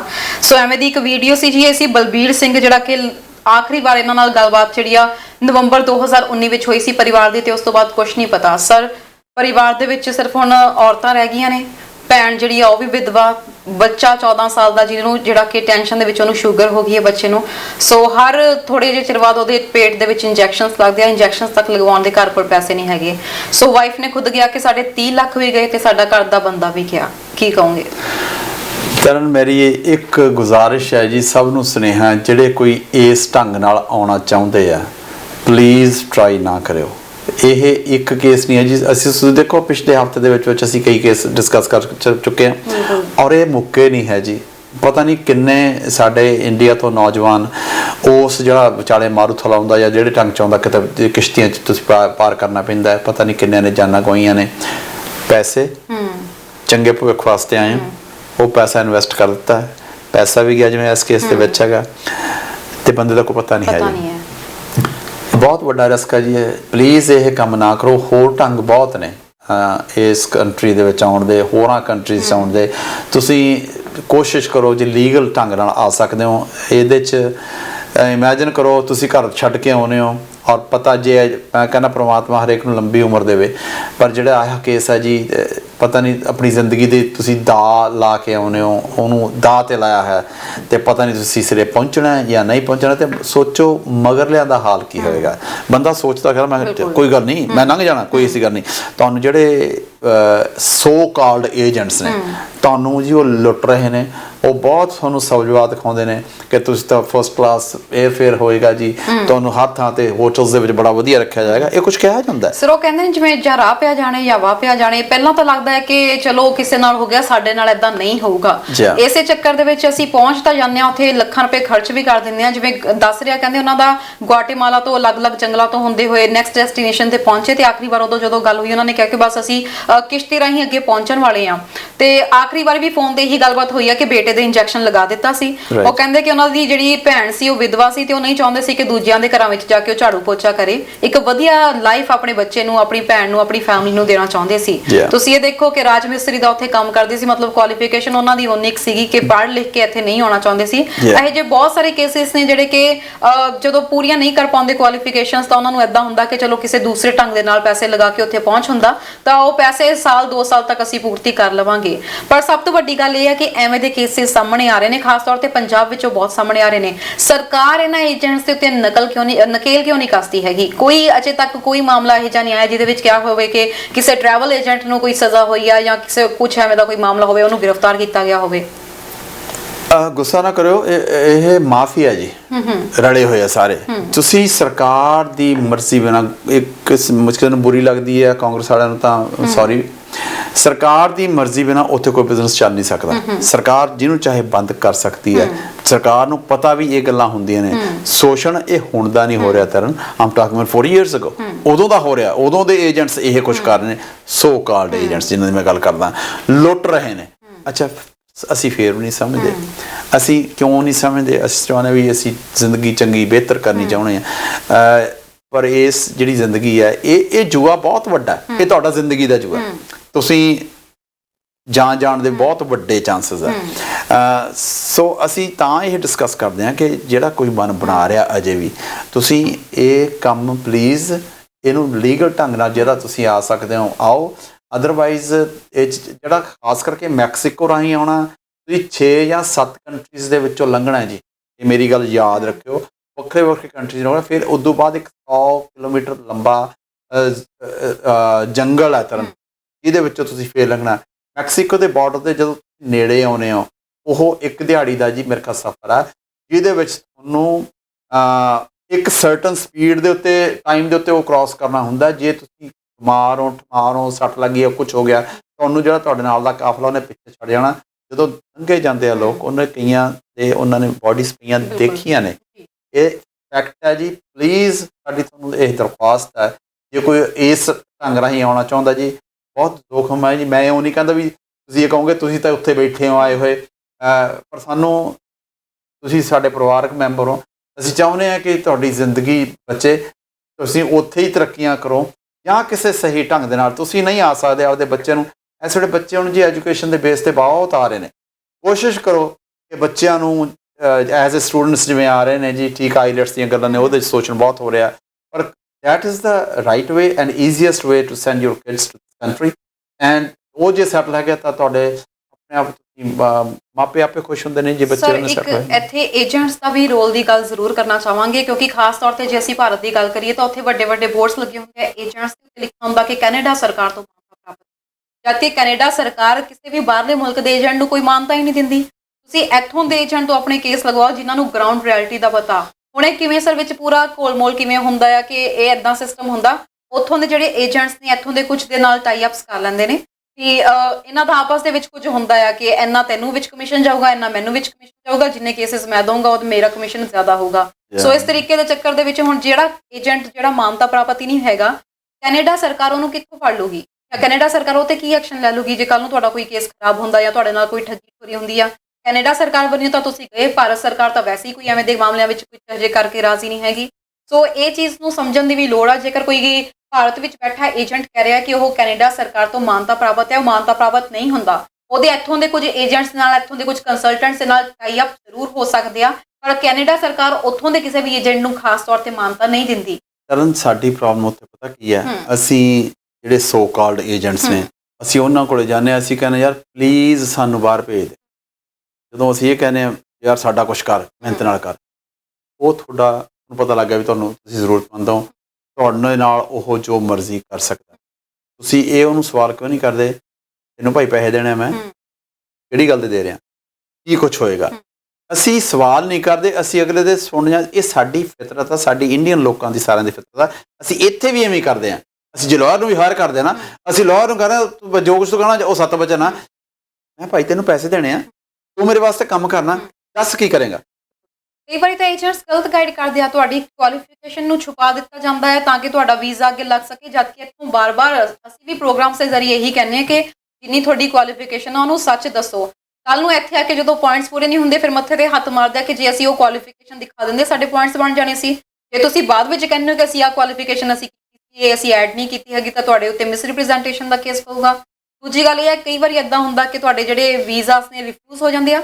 ਏਜੰਟਸ ਆਪਣੀ ਫੀਸ ਵਧਾਉਣ ਦੇ ਲਈ, ਆਪਣੀ ਫੀਸ ਬਣਾਉਣ ਦੇ ਲਈ ਕੀ ਕਰਦੇ ਨੇ, ਬਾਰ-ਬਾਰ ਤੁਹਾਡੀ ਐਪਲੀਕੇਸ਼ਨ ਦੁਬਾਰਾ ਪਾਉਂਦੇ ਆ, ਉਹ ਬਾਰ-ਬਾਰ ਰਿਫਿਊਜ਼ ਹੁੰਦਾ। ਐਪਲੀਕੈਂਟ ਤੱਕ ਨੂੰ ਨਹੀਂ ਪਤਾ ਹੁੰਦਾ ਕਿ ਤੁਹਾਡੀ ਐਪਲੀਕੇਸ਼ਨ ਇੰਨੀ ਵਾਰ ਰਿਫਿਊਜ਼ ਹੋ ਚੁੱਕੀ ਹੈ। ਬਿਲਕੁਲ ਜੀ, ਇਹ ਮੈਂ ਉਹੀ ਜਿਵੇਂ ਗੱਲ ਕਹੀ ਹੈ, ਸਾਡਾ ਫਰਜ਼ ਉਹਨਾਂ ਨੂੰ ਪੁੱਛਣਾ ਬਣਦਾ ਕਿ ਭਾਈ ਸਾਹਿਬ ਮੈਂ ਤੁਹਾਨੂੰ ਪੈਸੇ ਦੇ ਰਿਹਾ, ਤੁਸੀਂ ਜਿੰਨੇ ਪੈਸੇ ਕੀਤੇ ਆ ਠੀਕ ਆ, ਆਪਣਾ ਸੌਦਾ ਹੋਇਆ ਹੋਇਆ, ਤੁਸੀਂ ਕਰ ਕੀ ਰਹੇ ਹੋ ਇਹਦੇ ਵਿੱਚ। ਅਸੀਂ ਸਵਾਲ ਨਹੀਂ ਪੁੱਛਦੇ। ਜਿਹੜਾ ਪੇਪਰ ਵਰਕ ਉਹ ਤਿਆਰ ਕਰ ਰਿਹਾ, ਉਹ ਕਹੇ ਭਾਈ ਮੈਂ ਪਹਿਲਾਂ ਪੜ੍ਹਨਾ, ਤੂੰ ਅੱਗੇ ਕੀ ਭੇਜ ਰਿਹਾ, ਜਿਹਨੂੰ ਮੈਂ ਹਾਇਰ ਕੀਤਾ ਤੂੰ ਪੇਪਰ ਵਰਕ ਕਰਨਾ, I want to read those paper. ਜੇ ਮੈਂ ਨਹੀਂ ਪੜ੍ਹ ਸਕਦਾ, ਨਾਲ ਕਿਸੇ ਨੂੰ ਲਿਆਓ ਜਿਹਨੂੰ ਪਤਾ, ਉਹਨੂੰ ਲਿਆ ਕੇ ਪੜ੍ਹਾਓ ਵੀ ਆ ਕੀ ਲਿਖਿਆ ਹੋਇਆ ਨੇ, ਉਹਨੂੰ ਸਵਾਲ ਕਰੋ ਕਿ ਇਹ ਕੀਤਾ। ਅਸੀਂ ਕਹਿੰਦੇ ਜਿਹੜਾ ਕੋ ਭਰਦੇ 10 ਕਿਤੇ ਸਾਈਨ ਕਰਨਾ, ਸਾਈਨ ਕਰ ਦਿੱਤੇ, ਚੰਗਾ ਭਾਈ ਚੱਲ ਕੇਸ, ਜਾਂ ਆਹੇ ਜਾ ਕੇਸ ਅਗਲਾ ਲੈ ਆਉਂਦਾ, ਕਹਿੰਦਾ ਜੀ ਚੜ੍ਹ ਗਿਆ ਜੀ, ਠੀਕ ਆ। ਇਹ ਪਤਾ ਨਹੀਂ ਪਹੁੰਚੂ ਕਦੋਂ, ਪਹੁੰਚਣਾ ਕਿਵੇਂ ਆ, ਕਿਹੜੇ ਹਾਲਾਤਾਂ 'ਚ ਪਹੁੰਚਣਾ। ਭੁੱਖੇ ਭਾੜੇ ਨੇ ਰਹਿਣਾ, ਨਹਾਉਣ ਨੂੰ ਕੋਈ ਜਗ੍ਹਾ ਨਹੀਂ ਮਿਲਣੀ, ਰਹਿਣ ਵਾਸਤੇ ਕੋਈ ਜਗ੍ਹਾ ਨਹੀਂ ਮਿਲਣੀ, ਪਤਾ ਨਹੀਂ ਖਾਣਾ ਕੁਛ ਜਾਂ ਨਹੀਂ ਖਾਣਾ, ਜਾਂ ਕਿਹੋ ਜਿਹਾ ਖਾਣਾ, ਤੁਰ ਕੇ ਜਾਣਾ, ਜੰਗਲਾਂ ਵਿੱਚ ਦੀ ਲੰਘਣਾ, ਉੱਥੇ ਜੰਗਲੀ ਜਾਨਵਰ ਵੀ ਨੇ, ਭੁੱਖੇ ਵੀ ਮਰ, ਪਿਆਸੇ ਵੀ ਮਰਨਾ, ਤੁਹਾਨੂੰ ਪਾਣੀ ਵੀ ਨਹੀਂ ਮਿਲਣਾ, ਲਿਮਟਿਡ ਪਾਣੀ ਲੈ ਕੇ ਜਾਣਾ। ਇਹ ਸੌਖਾ ਕੰਮ ਨਹੀਂ ਜੀ। ਜਿਹੜਾ ਮੈਕਸੀਕੋ ਭੁੱਖਣ ਭਾਣੇ ਤੁਹਾਨੂੰ ਜਿਹੜਾ ਮਾਰੂਥਲ ਕ੍ਰਾਸ ਕਰਨਾ ਪੈਂਦਾ, ਪਲੀਜ਼ ਮੇਰੀ ਰਿਕੁਐਸਟ ਹੈ ਇਹ ਕੰਮ ਨਾ ਕਰੋ। ਬਹੁਤ ਤੁਹਾਡਾ ਪੈਸਾ ਵੀ ਖਰਾਬ ਹੋਏਗਾ, ਤੇ ਜਿਹੜੇ ਆਹ ਕੇਸ ਹੈ, ਇਹ ਇੱਕ ਕੇਸ ਨਹੀਂ ਹੈ ਜੀ, ਇਹ ਜੇ ਸੈਂਕੜੇ ਕੇਸਿਸ ਹੋਣਗੇ ਜੀ। ਲੋਕੀ ਦੱਸਦੇ ਨਹੀਂ ਹੈਗੇ, ਜਿਨ੍ਹਾਂ ਦੇ ਜਵਾਨ ਬੱਚੇ ਉੱਥੋਂ ਤੁਰੇ ਹੋਏ ਇੱਥੇ ਪਹੁੰਚੇ ਨਹੀਂ ਹੈ। ਪਲੀਜ਼ ਸਾਡੀ ਤੁਹਾਨੂੰ ਖਾਸ ਬਿਲਕੁਲ ਜੀ, ਨਾਲ ਦੀ ਨਾਲ ਇੱਕ ਅਪੀਲ ਵੀ ਜ਼ਰੂਰ ਆ, ਜਿਹੜੇ ਵੀ ਤੁਸੀਂ ਮੁਲਕ ਵਿੱਚ ਜਾਣਾ ਉੱਥੋਂ ਦੇ ਕੰਸਲਟੈਂਟਸ ਨਾਲ ਸਲਾਹ ਜ਼ਰੂਰ ਕਰੋ। ਹਰ ਕਿਸੇ ਦਾ ਸਰ ਕੈਨੇਡਾ ਅਮਰੀਕਾ ਦੇ ਵਿੱਚ ਅੱਜ ਦੇ ਸਮੇਂ ਵਿੱਚ ਰਿਸ਼ਤੇਦਾਰ ਰਹਿੰਦੇ ਆ, ਸੋ ਉਹਨਾਂ ਦੇ ਨਾਲ ਟਾਈ ਅਪ ਕਰੋ। ਇੱਕ ਵਧੀਆ ਤੁਹਾਨੂੰ ਲੱਗਦਾ ਭਰੋਸੇਮੰਦ ਕੰਸਲਟੈਂਟ ਨਾਲ ਇੱਥੇ ਗੱਲ ਕਰੋ, ਕਿਉਂਕਿ ਜੇ ਤੁਸੀਂ ਇੱਥੋਂ ਦਾ ਕੰਸਲਟੈਂਟ ਹਾਇਰ ਕਰੋਗੇ, ਤੁਹਾਡੇ ਕੋਲ ਮੇਲਸ ਦੇ ਵਿੱਚ ਸਾਰੇ ਪ੍ਰੂਫ ਹੋਣਗੇ, ਜਦੋਂ ਇੱਕ ਦੂਜੇ ਨੂੰ ਈਮੇਲਸ ਕਰੋਗੇ, ਆਪਣੇ ਡਾਕੂਮੈਂਟਸ ਭੇਜੋਗੇ, ਕੱਲ ਨੂੰ ਉਹ ਤੁਹਾਡੇ ਨਾਲ ਕੁਝ ਵੀ ਗਲਤ ਕਰਦਾ, ਤੁਸੀਂ ਸਿੱਧਾ ਉਹਦੀ ਸ਼ਿਕਾਇਤ ਇਮੀਗ੍ਰੇਸ਼ਨ ਡਿਪਾਰਟਮੈਂਟ ਨੂੰ ਕਰ ਸਕਦੇ ਹੋ, ਤੇ ਉਸ ਜਿਹੜਾ ਕੰਸਲਟੈਂਟ ਆ ਉਹਦਾ ਲਾਇਸੈਂਸ ਤੱਕ ਕੈਂਸਲ ਹੋ ਸਕਦਾ। ਸੋ ਇਹ ਕੰਸਲਟੈਂਟ ਜਿਹੜੇ ਇੱਥੋਂ ਦੇ ਨੇ ਬਹੁਤ ਸੋਚ ਸਮਝ ਕੇ ਸਟੈਪ ਲੈਣਗੇ, ਫਿਰ ਵੀ ਕਿ ਜੇਕਰ ਤੁਹਾਡੇ ਨਾਲ ਕੋਈ ਧੋਖਾ ਕਰਨਗੇ ਸੋਚ ਸਮਝ ਕੇ ਸਟੈਪ ਲੈਣਗੇ, ਕਿਉਂਕਿ ਇੱਕ ਤੁਹਾਡੀ ਈਮੇਲ ਗਈ ਤੇ ਉਹਨਾਂ ਦਾ ਲਾਇਸੈਂਸ ਕੈਂਸਲ ਹੋ ਸਕਦਾ। ਜਦਕਿ ਭਾਰਤ ਵਿੱਚ ਬੈਠੇ ਏਜੰਟਸ ਦੀ ਗੱਲ ਕਰੀਏ ਤਾਂ ਛੇਤੀ ਉਹਨਾਂ ਦੀ ਕੋਈ ਬਾਂਹ ਫੜਨ ਵਾਲਾ ਨਹੀਂ ਹੋਣਾ। ਸਰ ਇਸ ਤੋਂ ਬਾਅਦ ਅਗਲੀ ਖਬਰ ਵੱਲ ਅਸੀਂ ਰੁਖ ਕਰਦੇ ਹਾਂ। ਅਗਲੀ ਖਬਰ ਹੈ ਜੀ ਇਸ ਵਕਤ ਇਲੈਕਸ਼ਨਸ ਦੀ ਵੀ ਗੱਲ ਕਰ ਲਈਏ। ਅਮਰੀਕਾ ਦੇ ਵਿੱਚ ਇਲੈਕਸ਼ਨਸ ਆ ਰਹੇ ਨੇ। ਅਸੀਂ 2 ਦਿਨ ਤੋਂ ਮਿਸਟਰ ਟਰੰਪ ਦੀ ਕੋਈ ਗੱਲ ਨਹੀਂ ਕੀਤੀ ਹੈਗੀ। ਸਾਡੇ ਪ੍ਰੋਗਰਾਮ ਦੇ ਵਿੱਚ ਕਈ ਦਰਸ਼ਕ ਅਮਰੀਕਾ ਵਾਲੇ ਨਾਰਾਜ਼ ਹੋ ਜਾਣਗੇ। ਸਰ ਅੱਜ ਦੁਬਾਰਾ ਇਹਨਾਂ ਦੀ ਦੇਖ ਰਹੇ ਹਾਂ ਕਿ ਡਿਬੇਟ ਦੇ ਚਾਂਸਸ ਵੱਧ ਰਹੇ ਨੇ, ਕੀ ਕਹੋਗੇ? ਹਾਂ ਤਰਨ, ਅੱਜ ਕੱਲਿਆਂ ਨੇ ਡਿਬੇਟ ਕਰ ਲੈਣੀ ਅੱਜ। ਐਕਚੁਅਲ ਡਿਬੇਟ ਸੀਗੀ ਇਹਨਾਂ ਦੀ, ਜਿਹਦੇ ਵਿੱਚ ਕਿ ਜਿਹੜਾ ਉੱਥੋਂ ਦਾ ਡਿਬੇਟ ਵਾਲਾ ਕਮਿਸ਼ਨ ਹੈਗਾ, ਵਿਚ ਇਜ਼ ਅ ਇੰਡੀਪੈਂਡੈਂਟ ਅਥਾਰਟੀ, ਉਹਨਾਂ ਨੇ because of the corona virus ਉਹਨਾਂ ਨੇ ਇਹ ਫੈਸਲਾ ਕੀਤਾ ਸੀਗਾ ਕਿ ਟਰੰਪ ਸਾਹਿਬ ਨੂੰ ਪ੍ਰੋਬਲਮ ਹੈਗੀ ਆ, ਜਿਹੜੀ ਡਿਬੇਟ ਹੋਏਗੀ ਉਹ ਵਰਚੁਅਲ ਹੋਏਗੀ। ਦੋਨੇ ਜਾਣੇ ਇਲੈਕਟ੍ਰੋਨਿਕਲੀ ਕੈਮਰੇਜ਼ ਮੂਹਰੇ ਬੈਠਣਗੇ ਤੇ ਉਹਨਾਂ ਨੂੰ ਟਾਊਨ ਹਾਲ ਵਾਂਗੂ ਹੋਈ। ਟਾਊਨ ਹਾਲ ਹੁੰਦਾ ਜੀ, ਤੁਸੀਂ ਇੱਕ ਬੰਦਾ ਸਟੇਜ ਤੇ ਬੈਠਾ, ਬਾਕੀ ਆਸੇ ਪਾਸੇ ਬਹੁਤ ਲੋਕ ਜਿਹੜੇ 150, 200, 500 ਬੈਠਾ, ਉਹ ਤੁਹਾਨੂੰ ਸਵਾਲ ਕਰਦੇ। ਉਹ ਟਾਊਨ ਹਾਲ ਵਾਲੀ ਡਿਬੇਟ ਲੋਕਾਂ ਨੇ ਇਹਨਾਂ ਤੋਂ ਉਹਨਾਂ ਨੂੰ ਸਵਾਲ ਕਰਕੇ ਉਹ ਇਲੈਕਸ਼ਨ ਕਮਿਸ਼ਨ ਨੇ ਕੈਂਸਲ ਕਰ ਦਿੱਤੀ ਹੈ। ਤੇ NBC ਐਂਡ ABC 2 ਚੈਨਲਸ ਨੇ, ਬੜੇ ਵੱਡੇ ਚੈਨਲ ਨੇ ਜੀ, ਅਮਰੀਕਾ ਦਾ ਪਤਾ ਇਸ ਗੱਲ ਦਾ। ਉਹਦੇ ਉੱਤੇ ਜੀ ਅੱਜ ਇੱਕੋ ਸਮੇਂ ਦੇ ਉੱਤੇ 8 ਵਜੇ ਈਸਟਰਨ ਸਟੈਂਡਰਡ ਟਾਈਮ, ਜਿਹੜਾ ਆਪਣਾ ਟਾਈਮ ਆ, 8 ਵਜੇ ਉਹ ਡਿਬੇਟ ਸ਼ੁਰੂ ਹੋ ਰਹੀ ਹੈ। ਦੋਨਾਂ ਦੇ ਆਪਦੇ ਚੈਨਲ ਤੇ ਬਰਾਬਰ ਚੱਲਣੀ ਹੈ। ਬਾਈਡਨ ਸਾਹਿਬ ਦੀ 1.5 ਘੰਟਾ 9:30 ਵਜੇ ਬੰਦ ਹੋਣੀ ਹੈ ਜੀ। ਟਰੰਪ ਸਾਹਿਬ ਦੀ 9 ਵਜੇ ਬੰਦ। ਟਰੰਪ ਸਾਹਿਬ ਹੁਣ ਤਾਂ ਆ ਰਹੇ ਨੇ, ਉਹ ਇਹ ਕਹਿੰਦੇ ਜੀ ਉਹਨਾਂ ਨੂੰ ਚੈੱਕ ਕਰ ਲਿਆ ਗਿਆ ਵੀ ਉਹ ਹੁਣ ਜਿਹੜਾ ਉਹਨਾਂ ਦੀ ਬਿਮਾਰੀ ਹੈ ਉਹ ਕਿਸੇ ਨੂੰ ਨਹੀਂ ਲੱਗ ਸਕਦੀ। ਉਹਨਾਂ ਦੇ ਘਰੇ ਉਹਦੇ ਯੰਗ ਮੁੰਡੇ ਦਾ ਕੱਲ੍ਹ ਅਨਾਊਂਸਮੈਂਟ ਕੀਤੀ ਹੈ। ਇਹ ਵਾਰ ਪਤਾ ਨਹੀਂ ਕਰਦਾ ਕੀ ਆ ਕੀ ਨਹੀਂ ਕਰਦਾ, ਪਰਮਾਤਮਾ ਮਿਹਰ ਕਰੇ ਜੀ ਅਮਰੀਕਾ ਵਾਲਾ ਤੁਹਾਡੇ ਤੇ। ਅੱਜ ਇਹ ਟਾਊਨ ਹਾਲ ਮੀਟਿੰਗ ਜਾ ਰਹੀਆਂ ਨੇ। ਟਰੰਪ ਸਾਹਿਬ ਨੂੰ ਪਤਾ ਨਹੀਂ ਕਿਹੜੇ ਕੁਐਸਚਨ ਕੀਤੇ ਜਾਣਗੇ, ਪਰ ਉਹਨਾਂ ਨੂੰ ਕੋਈ ਜਿਹੜਾ ਮਰਜ਼ੀ ਸਵਾਲ ਕਰੋ, ਜਦ ਬੰਦੇ ਨੇ ਰੀਜ਼ਨੇਬਲ ਜਵਾਬ ਹੀ ਨਹੀਂ ਦੇਣਾ ਜੋ ਮਰਜ਼ੀ ਸਵਾਲ ਕਰੀ ਜਾਂਦੇ। ਨਾਲੇ ਮਨ ਨਹੀਂ ਤੇ ਦੇਣਾ ਜਵਾਬ ਦੇਣਾ, ਨਹੀਂ ਦੇਣਾ ਨਹੀਂ ਦੇਣਾ। ਹਾਂ, ਤੇਰੇ ਸਿਰ ਤੇ ਕੋਲੂ ਇਹੋ ਜਿਹੀਆਂ ਗੱਲਾਂ ਕਰਨੀਆਂ ਨੇ, ਰਾਈਟ। ਮੰਨਣੀ ਹੈ ਨਹੀਂ ਕਿ ਬਾਈਡਨ ਸਾਹਿਬ ਦੇ ਉੱਤੇ ਜ਼ਰੂਰ ਇਸ ਗੱਲ ਦਾ ਪ੍ਰੈਸ਼ਰ ਹੋਏਗਾ, ਕਿਉਂਕਿ ਕੱਲ੍ਹ ਇੱਕ ਖਬਰ ਹੋਰ ਨਿਕਲੀ ਹੈ ਬਾਈਡਨ ਸਾਹਿਬ ਦੇ ਬੇਟੇ ਦੇ ਬਾਰੇ। ਉਸ ਦੇ ਉੱਤੇ ਅੱਜ ਬਾਈਡਨ ਸਾਹਿਬ ਨੂੰ ਸਵਾਲ ਜ਼ਰੂਰ ਹੋਣਗੇ। ਤੁਸੀਂ ਟਰੰਪ ਸਾਹਿਬ ਨੂੰ ਜਿਹੜਾ ਮਰਜ਼ੀ ਸਵਾਲ ਕਰ ਲਓ, ਉਹਨਾਂ ਦੀ ਮਰਜ਼ੀ ਜਿਹੜਾ ਜਵਾਬ ਦੇਣਾ। ਬਾਈਡਨ ਸਾਹਿਬ ਇਸ ਵੇਲੇ ਤਰਨ ਹਾਲਤ ਇਹ ਨੇ, ਜੇ ਅੱਜ ਵੋਟਾਂ ਪੈ ਜਾਂਦੀਆਂ ਨੇ ਤਾਂ ਚਾਂਸਸ ਇਹ ਹੈ ਬਾਈਡਨ ਸਾਹਿਬ ਜਿੱਤਦੇ ਨੇ। ਇਹ 270 ਚਾਹੀਦੀਆਂ ਨੇ ਇਲੈਕਟੋਰਲ ਕਾਲਜ ਦੀਆਂ ਵੋਟਸ, 290 ਤੋਂ ਲੈ ਕੇ 310 ਤੱਕ ਦਾ ਨੰਬਰ ਚੱਲ ਰਿਹਾ ਜੀ ਇਸ ਵੇਲੇ ਇਹਨਾਂ ਦੇ ਵਿੱਚ, ਜਿਹੜੀਆਂ ਖਾਸ ਕਰਕੇ ਜਿਹਨੂੰ ਸਟੇਟਸ ਤੇ ਪੂਰਾ ਫਸਵਾਂ ਮੁਕਾਬਲਾ। ਜਿਹੜੀਆਂ ਸਟੇਟਸ ਇਹ ਕਿਸੇ ਪਾਸੇ ਨੂੰ ਵੀ ਫੈਸਲਾ ਰੱਖਿਆ ਜਾ ਸਕਦਾ, ਉਹ ਤਕਰੀਬਨ 170 ਵੋਟਾਂ ਹੈਗੀਆਂ ਨੇ। ਉਹ ਕਿਸੇ ਪਾਸੇ ਮਿਸ਼ੀਗਨ ਹੈਗਾ ਜੀ, ਪੈਨਸਿਲਵੇਨੀਆ ਹੈਗਾ, ਜੋਰਜੀਆ ਹੈਗਾ, ਓਹਾਇਓ ਹੈਗਾ, 2 ਜਾਂ 3 ਸਟੇਟਸ ਐਸੀਆਂ ਹੋਰ ਹੈਗੀਆਂ ਨੇ ਜਿਹਦੇ ਵਿੱਚ ਇਸ ਵੇਲੇ, ਜਿੱਥੇ ਕਿ ਪਿਛਲੀ ਵਾਰੀ ਟਰੰਪ ਸਾਹਿਬ ਨੇ ਪੈਨਸਿਲਵੇਨੀਆ ਜਿੱਤਿਆ ਸੀਗਾ ਜੀ, ਇਸ ਵੇਲੇ ਚਾਂਸਸ ਹੈਗਾ ਉਹਦੇ 'ਚ ਬਾਈਡਨ ਸਾਹਿਬ 4 ਜਾਂ 5 ਪੁਆਇੰਟ ਅੱਗੇ। ਮਿਸ਼ੀਗਨ ਉਹਦੇ ਵਿੱਚ ਇਸ ਵਾਰੀ ਟਰੰਪ ਸਾਹਿਬ ਬਾਈਡਨ ਸਾਹਿਬ ਉਸ ਦੇ ਵਿੱਚ ਅੱਗੇ ਹੈਗੇ ਨੇ। ਜਿਹੜਾ ਫਲੋਰੀਡਾ ਦੇ ਵਿੱਚ, ਫਲੋਰੀਡਾ ਦਾ ਪੰਗਾ ਹਰ ਵਾਰੀ ਪੈਂਦਾ। ਇੱਥੇ ਦੀ ਵੋਟਾਂ ਦੀ ਅਖੀਰ 'ਚ ਕਾਊਂਟਿੰਗ ਹੁੰਦੀ ਹੈ, ਪਤਾ ਨਹੀਂ ਕੀ ਉੱਥੋਂ ਦੇ ਲੋਕਾਂ ਨੇ ਹੁਣ ਤੱਕ ਕੀ ਕੀਤਾ। 47% ਦੋਨੇ ਬਰਾਬਰ ਚੱਲ ਰਹੇ ਨੇ, ਪਰ ਪਹਿਲਾਂ ਬਾਈਡਨ ਸਾਹਿਬ ਸੀਗੇ, ਪਿਛਲੀ ਵਾਰੀ ਟਰੰਪ ਸਾਹਿਬ ਨੇ ਫਲੋਰੀਡਾ ਜਿੱਤਿਆ ਸੀਗਾ। ਸੋ ਇੰਨਾ ਫਸਵਾਂ ਮੁਕਾਬਲਾ ਹੋਇਆ ਹੈ, ਵੋਟਾਂ ਬੈਲਟਸ ਪੈ ਰਹੀਆਂ ਨੇ। ਕੱਲ੍ਹ ਆਪਾਂ ਗੱਲ ਕੀਤੀ ਸੀ, ਬਹੁਤ ਰਿਕਾਰਡ ਇਸ ਵਾਰੀ ਕਹਿ ਰਹੇ ਹਾਂ ਵੋਟਿੰਗ ਜਿਹੜੀ ਹੋ ਰਹੀ ਆ। ਵੇਟਿੰਗ ਪੀਰੀਅਡ ਵੀ ਕਾਫੀ ਲੰਬਾ ਚੱਲਦਾ ਪਿਆ ਵਾ, 14 ਘੰਟੇ ਦੀ ਆਪਾਂ ਗੱਲ ਕਰ ਰਹੇ ਸੀ ਕੱਲ੍ਹ, ਸ਼ਾਇਦ ਆਪਣੀ ਆਪਾਂ ਇੱਕ ਉਹਦੇ ਵਿੱਚ ਡਿਬੇਟ ਦੇ ਵਿੱਚ ਕਾਫੀ ਜ਼ਿਆਦਾ ਉਹਦੇ ਵਿੱਚ। ਹਾਂਜੀ ਤੁਸੀਂ ਦੇਖੋ, ਜਿਹੜੀ ਹੁਣ 14 ਘੰਟੇ ਦੀ ਵੇਟ ਆ, 12 ਘੰਟੇ ਦੀ ਵੇਟ ਹੈਗੀ ਹੈ। ਜਦੋਂ ਅਜਿਹੀ ਵੇਟ ਹੁੰਦੀ ਹੈਗੀ ਹੈ ਤਾਂ ਚਾਂਸਸ ਇਹ ਹੁੰਦੇ ਆ ਕਿ ਜਿਹੜੀ ਕਰੰਟ ਗਵਰਨਮੈਂਟ ਆ ਉਹ ਹਾਰਦੀ ਹੁੰਦੀ। ਲੋਕੀ ਬਹੁਤ ਉਤਸ਼ਾਹ ਨਾਲ ਵੋਟਾਂ ਪਾਉਣ ਜਾ ਰਹੇ ਨੇ, ਇਸੇ ਕਰਕੇ ਇੰਨੀ ਦੇਰ ਵਾਸਤੇ ਵੇਟ ਕਰਨ ਨੂੰ ਤਿਆਰ ਹੈਗੇ। ਜਦੋਂ ਜਿਹੜਾ ਇਨਕੰਬੈਂਟ ਕਹਿੰਦੇ ਆਪਾਂ, ਜਿਹਨੇ ਉਹਦੇ ਜਿੱਤਣ ਚਾਂਸ ਤਾਂ ਲੋਕੀ ਘੱਟ ਵੋਟ ਪਾਉਣ ਜਾਂਦੇ, ਕਹਿੰਦੇ ਜਿੱਤੀ ਜਾਣਾ, ਕਿੱਡੀ ਗੱਲ ਹੈ ਕਿ ਜੋੜ ਨਹੀਂ। ਪਰ ਇਸ ਵੇਲੇ ਜਿਹੜੇ ਹਿਸਾਬ 'ਚ ਕੈਲੀਫੋਰਨੀਆ 'ਚ ਕੱਲ੍ਹ ਆਪਾਂ ਗੱਲ ਕੀਤੀ ਸੀ ਕਿ ਜਿਹੜੇ ਬੈਲਟ ਬਾਕਸ ਨੇ ਰਿਪਬਲਿਕਨ ਪਾਰਟੀ ਨੇ ਆਪਦੇ ਰੱਖੇ ਨੇ, ਉੱਤੇ ਲਿਖਿਆ ਆਫੀਸ਼ੀਅਲ, ਉਹਨਾਂ ਨੇ ਚੱਕਣ ਤੋਂ ਨਾ ਕਰ ਦਿੱਤੀ।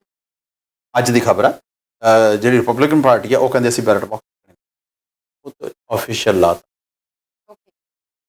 ਉਹਨੇ ਆਫੀਸ਼ੀਅਲ ਮੂਵ ਕਰਦਾ ਵੀ ਆਫੀਸ਼ੀਅਲ ਬੈਲਟ ਬਾਕਸ ਨਹੀਂ, ਪਰ ਕਹਿੰਦੇ ਅਸੀਂ ਇਕੱਠੇ ਕਰ ਸਕਦੇ ਕਰਨਾ। ਸੋ ਇੱਕ ਹੋਰ ਗੱਲ ਕਰਨ, ਹਥਿਆਰ ਬਹੁਤ ਵਿਕਣ ਲੱਗੇ ਹੋਏ।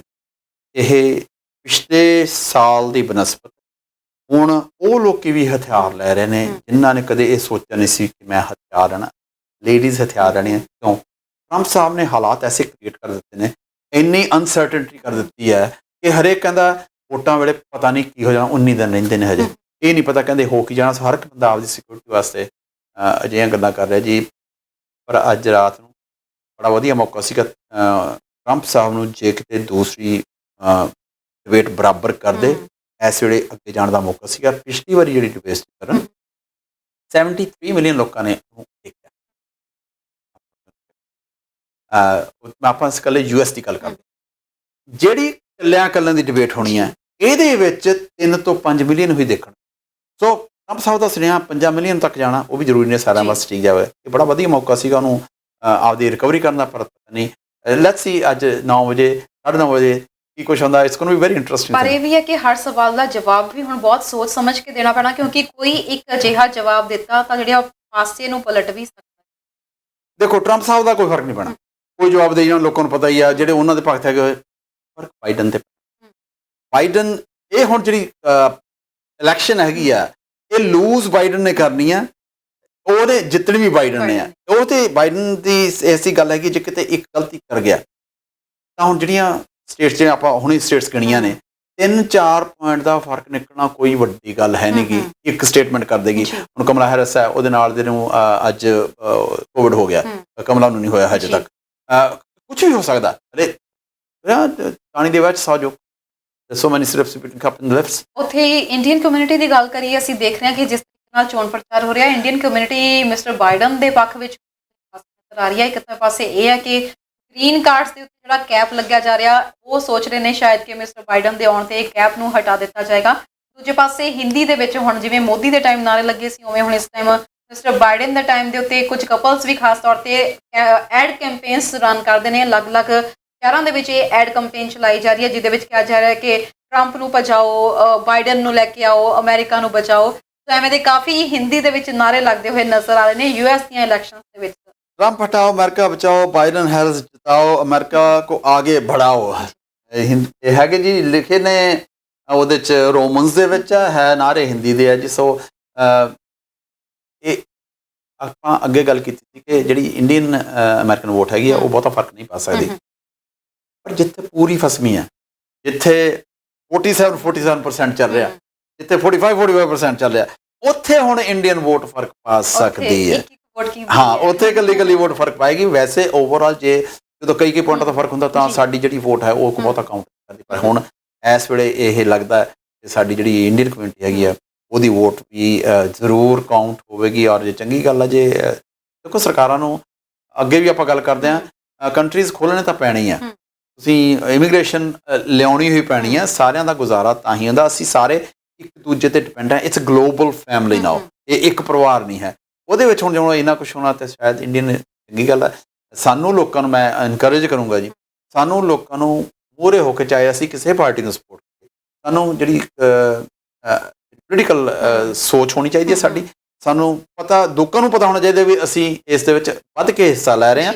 ਔਰ ਜਦੋਂ ਕਿਤੇ ਕੱਲ੍ਹ ਨੂੰ ਲੋੜ ਪਈ ਹੈ, ਸਾਨੂੰ ਕਿਸੇ ਕੋਈ ਚੀਜ਼ ਦੀ ਡਿਮਾਂਡ ਹੋਏਗੀ, ਅਗਲਾ ਕਹਿੰਦਾ ਇਹ ਦੇ ਬਹੁਤ ਐਕਟਿਵ ਹੈ ਇਸ ਮਾਮਲੇ ਦੇ ਵਿੱਚ, ਤਾਂ ਇਹਨਾਂ ਦੀ ਗੱਲ ਸੁਣਨੀ ਚਾਹੀਦੀ ਹੈ। ਹੁਣ ਮੌਕਾ ਬਿਲਕੁਲ ਜੀ, ਉਹੀ ਦਰਸ਼ਕਾਂ ਨੂੰ ਵੀ ਇਹੀ ਅਪੀਲ ਹੈ ਕਿ ਸਹੀ ਸੋਚ ਨੂੰ ਵੋਟ ਪਾਇਓ। ਜਿਹੜੇ ਵੀ ਇਸ ਵਕਤ ਦਰਸ਼ਕ ਸਾਡਾ ਪ੍ਰੋਗਰਾਮ ਦੇਖ ਰਹੇ ਨੇ, ਅਸੀਂ ਕਿਸੇ ਵੀ ਪਾਰਟੀ ਨੂੰ ਕੋਈ ਨਹੀਂ ਕਹਿ ਰਹੇ, ਕਿਸੇ ਕੈਂਡੀਡੇਟ ਲਈ ਕੁਝ ਨਹੀਂ ਕਹਿ ਰਹੇ, ਪਰ ਜਿਸ ਨੂੰ ਵੀ ਵੋਟ ਪਾਉਣੀ ਆ ਬਹੁਤ ਸੋਚ ਸਮਝ ਕੇ ਪਾਇਓ। ਫਿਊਚਰ ਤੁਹਾਡਾ ਆ, ਫਿਊਚਰ ਤੁਹਾਡੇ ਅਮਰੀਕਾ ਦਾ ਆ, ਇਸ ਲਈ ਬਹੁਤ ਹੀ ਸੋਚ ਸਮਝ ਕੇ ਆਪਣੇ ਪ੍ਰੈਜ਼ੀਡੈਂਟ ਨੂੰ ਜਿਹੜੀਆਂ ਵੋਟਾਂ ਪਾਇਓ।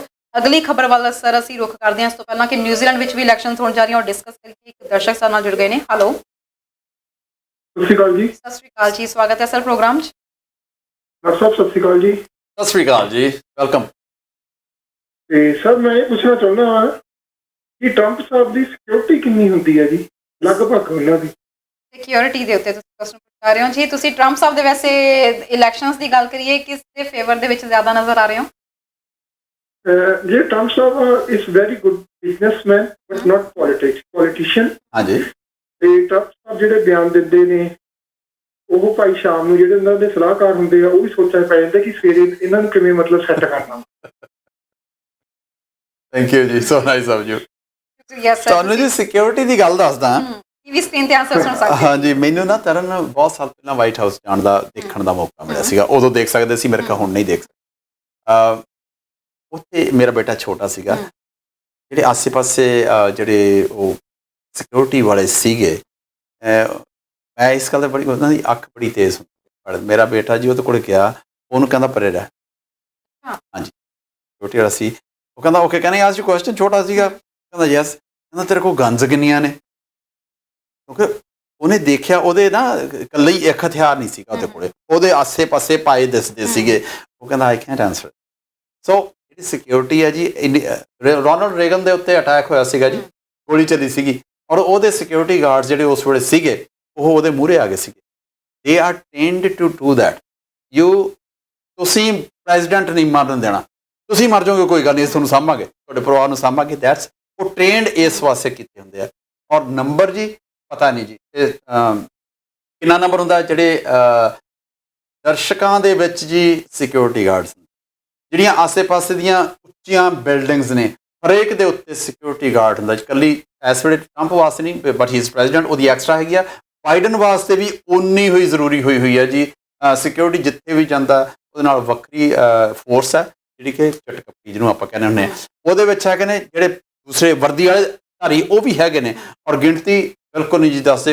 ਈਵਨ ਇਹਨਾਂ ਜਿਹੜੀ ਕਾਰ ਹੈਗੀ ਜੀ, ਉੱਤੇ ਬੰਬ ਨਹੀਂ ਚੱਲ ਸਕਦਾ, ਨਿਊਕਲੀਅਰ ਅਟੈਕ ਨਹੀਂ ਹੋ ਸਕਦਾ, ਐਸੀ ਬਿਲਕੁਲ ਬੰਦ ਹੈ ਜੀ ਉਹਦੇ ਤੱਕ। ਪ੍ਰੈਜ਼ੀਡੈਂਟ ਨੂੰ ਜੀ ਛੇਤੀ ਕੀਤੇ ਇਹ ਮਰਨ ਨਹੀਂ ਜੀ ਦਿੰਦੇ, ਅਨਲੈਸ JFK ਵਾਂਗੂ ਗੱਲ ਹੋ ਜਾਏ ਤੇ ਉਹਦਾ ਹਾਲੇ ਤੱਕ ਕਾਤਲ ਨਹੀਂ ਲੱਭਿਆ। ਪਰ ਮੋਸਟਲੀ ਸਿਕਿਉਰਿਟੀ ਇੰਨੀ ਟਾਈਟ ਹੈ ਜੀ, it's very hard to reachable ਹੈਗਾ, ਪਰ ਜੇ ਤੁਸੀਂ ਕੋਈ ਕਾਰਵਾਈ ਕਰਨੀ ਚਾਹੁੰਦੇ ਹੋ ਇਸ ਨਾਟ। ਜੀ ਟਰੰਪ ਸਾਹਿਬ ਦੀ ਸਿਕਿਉਰਿਟੀ ਦਾ ਤਾਂ ਪਤਾ ਨਹੀਂ, ਪਰ ਕਹਿੰਦੇ 2017 ਦੇ ਵਿੱਚ ਉਹਨਾਂ ਦੀ ਫੈਮਿਲੀ ਦੀ ਸਿਕਿਉਰਿਟੀ ਦੇ ਲਈ ਕਾਂਗਰਸ ਦੇ ਵੱਲੋਂ 120 ਮਿਲੀਅਨ ਡਾਲਰ ਜਿਹੜੇ ਆ ਹੋਇਆ ਲੋਕੇਟ। ਬਿਲਕੁਲ ਜੀ, ਪਰਿਵਾਰ ਸੇ ਫਸਟ ਫੈਮਿਲੀ ਹੈ ਜੀ। ਉਹਨਾਂ ਦੇ ਵਾਸਤੇ ਓਬਾਮਾ ਸਾਹਿਬ ਦੀਆਂ ਬੇਟੀਆਂ ਸਕੂਲ ਜਾਂਦੀਆਂ ਸੀਗੀਆਂ, ਫੁੱਲ ਸਿਕਿਉਰਿਟੀ ਹੈ ਜੀ। ਇਕੱਲੇ ਓਬਾਮਾ ਦੀ ਨਹੀਂ, ਓਬਾਮਾ ਦੀ ਜਿਹੜੀ ਹੈਗੀ ਫੈਮਿਲੀ ਹੈ ਸਾਰੀ ਦੀ ਸਾਰੀ, ਉਹਨੂੰ ਫੁੱਲ ਸਿਕਿਉਰਿਟੀ ਮਿਲਦੀ ਹੈ ਜੀ। ਔਰ ਸਾਡੇ ਵੀ ਇੰਡੀਆ ਵਿੱਚ ਵੀ ਐਸੀ ਗੱਲ ਨਹੀਂ, ਪਰ ਸਾਡਾ ਉੱਥੇ ਦੇ ਲੀਡਰਸ ਨੇ ਸੌਰੀ ਭਾਈ ਅਕਾਲੀਓ ਤੁਹਾਨੂੰ ਚੰਗੀ ਨਹੀਂ ਲੱਗਣੀ, ਸ਼ੋਅ ਆਫ ਜ਼ਿਆਦੇ ਆ ਕਿ ਸੁਖਬੀਰ ਆ ਰਿਹਾ ਤੇ ਨਾਲ 50 ਕਾਰਾਂ ਆ ਰਹੀਆਂ ਨੇ। ਬਹੁਤ ਵੱਡਾ ਹੁੰਦਾ ਉੱਥੇ ਤੱਕ ਜਾਂਦਾ, ਲੋਕਾਂ ਦੀ ਸਾਈਡ ਦੇ ਉੱਤੇ ਬਸ ਰੁਕੀਆਂ ਰਹਿੰਦੀਆਂ ਨੇ ਜੀਪਾਂ, ਅੱਧਾ ਘੰਟਾ ਕਾਫਲੇ ਹੀ ਲੰਘਦੇ ਰਹਿੰਦੇ ਆ, ਫਾਇਰ ਬ੍ਰਿਗੇਡ ਇਹ ਉਹ 50 ਕਾਰਾਂ ਨਾਲ ਲੱਗੀਆਂ ਨੇ, ਕੈਮਰ ਲੱਗੇ ਹੋਏ ਨੇ। ਯਾਰ ਜੇ ਤੁਸੀਂ ਇੰਨਾ ਹੀ ਡਰਦੇ ਹੋ, ਤੁਸੀਂ ਲੀਡਰ ਕਿਉਂ ਬਣਦੇ ਹੋ? ਇਹ ਸੋਚਣ ਵਾਲੀ ਗੱਲ ਹੈ। ਤੁਸੀਂ ਉਹਨਾਂ ਲੋਕਾਂ ਤੋਂ ਡਰਦੇ ਹੋ ਜਿਨ੍ਹਾਂ ਤੇ ਤੁਸੀਂ ਰਾਜ ਕਰ ਰਹੇ ਹੋ। ਕੋਈ ਕੁਛ ਤਾਂ ਸ਼ਰਮ ਕਰੋ ਯਾਰ, ਕਿਸੇ ਹਿਸਾਬ ਦੇ ਵਿੱਚ ਤਾਂ ਤੁਸੀਂ ਇਸ ਹਿਸਾਬ ਲੋਕਾਂ ਦੇ ਵਿੱਚ ਤਾਂ ਵਿਚਰੋ। ਇੰਨਾ ਮਰਨ ਤੋਂ ਡਰਦੇ ਹੋ, ਛੱਡੋ ਪਰੇ ਪੋਲਿਟਿਕਸ ਨੂੰ, ਕਿਸੇ ਹੋਰ ਨੂੰ ਆਉਣ ਦਿਓ। ਮੈਨੂੰ ਫਿਰ ਥੋੜੀ ਜਿਹੀ ਹੋ ਜਾਂਦੀ ਹੈ ਸੌਰੀ। ਪਰ ਹੁਣ ਕਿਵੇਂ ਦੋ ਤੁਸੀਂ ਬਾਦਲ ਸਾਹਿਬ ਦੀ ਹੁਣ ਦੇਖ ਸਕਦੇ ਹੋ ਕਿ ਦੁਬਾਰਾ ਕਹਿੰਦੇ ਆ ਰਾਜਨੀਤੀ ਸੇਵਾ ਮੌਕਾ ਦਿਓ। ਸੇਵਾ ਅੱਗੇ ਬੜੀ ਹੋਈ ਹੈ ਜੀ, ਪਰ ਗੱਲ ਇਹ ਤਰਨ ਉੱਥੋਂ ਦੀ ਪਰਮਾਤਮਾ ਮਿਹਰ ਕਰੇ। ਮੈਂ ਤਾਂ ਕਹਿਣਾ ਸਮਤ ਬਖਸ਼ੇ ਸਾਡੇ ਆ ਲੀਡਰਸ ਨੂੰ, ਤੇ ਖਾਸ ਕਰਕੇ ਸਾਡੇ ਜਿਹੜੇ ਵੋਟਰਸ ਨੇ, ਜਿਹੜੇ ਉਹਨਾਂ ਨੂੰ ਚੁਣਦੇ ਨੇ, ਉਹਨਾਂ ਨੂੰ ਵੀ ਜ਼ਰੂਰ ਸਮਤ ਬਖਸ਼ੇ ਭਾਈ। ਬਾਕੀ ਜਿਹੋ ਜਿਹਾ ਗੁੜ ਪਾਓਗੇ ਉਹੋ ਜਿਹਾ ਮਿੱਠਾ ਹੋਊਗਾ ਜੀ। ਹੁਣ ਕੈਪਟਨ ਸਾਹਿਬ ਉਹ ਕੁਛ ਕਰੀ ਜਾ ਰਹੇ ਨੇ, ਉੱਤਰ ਘਾਟੋ ਮੈਂ ਚੜਾਂ ਚਾਨੂੰ ਇਹ ਆ ਜਾਣਗੇ ਜੀ। ਹੋਰ ਬਦਲਾਉਣ ਦੀ ਗੱਲ ਕਰਦਾ, ਉਹ ਵੀ ਤੁਹਾਡੇ ਨਾਲ ਹੀ ਰਲਾ ਰਹੇ ਹੈਗੇ ਆ। ਤੁਸੀਂ ਜਿਵੇਂ ਗੱਲ ਕੀਤੀ ਹੈ, ਬਾਕੀ ਆਪਾਂ ਹਾਲਾਂਕਿ ਟੌਪਿਕ ਤੋਂ ਵੱਖ ਜਾ ਰਹੇ ਹਾਂ, ਵਾਪਸ ਟੌਪਿਕ ਤੇ ਆਉਂਦੇ ਹਾਂ। ਪਰ ਇੱਕ ਗੱਲ ਮੈਂ ਜ਼ਰੂਰ ਕਹਿਣਾ ਚਾਹੂੰਗੀ, ਇੱਕ ਪਾਸੇ ਅਸੀਂ ਕਹਿ ਰਹੇ ਹਾਂ ਕਿ ਸਾਡੀ ਖੁਦ ਦੀ ਕੀਤੀ ਹੈ ਕਿ ਅਸੀਂ ਇਹ ਜਿਹੇ ਲੋਕਾਂ ਨੂੰ ਵੋਟ ਪਾਉਂਦੇ ਹਾਂ ਤੇ ਇਹਨਾਂ ਨੂੰ ਸੱਤਾ ਤੇ ਲੈ ਕੇ ਆਉਂਦੇ ਹਾਂ। ਹੁਣ ਉੱਥੇ ਇੱਕ ਪਾਸੇ ਪ੍ਰੋਟੈਸਟ ਹੋ ਰਿਹਾ, ਲੋਕਾਂ ਦੀਆਂ ਅੱਖਾਂ ਅਜੇ ਵੀ ਨਹੀਂ ਖੁੱਲ ਰਹੀਆਂ ਹੈਗੀਆਂ।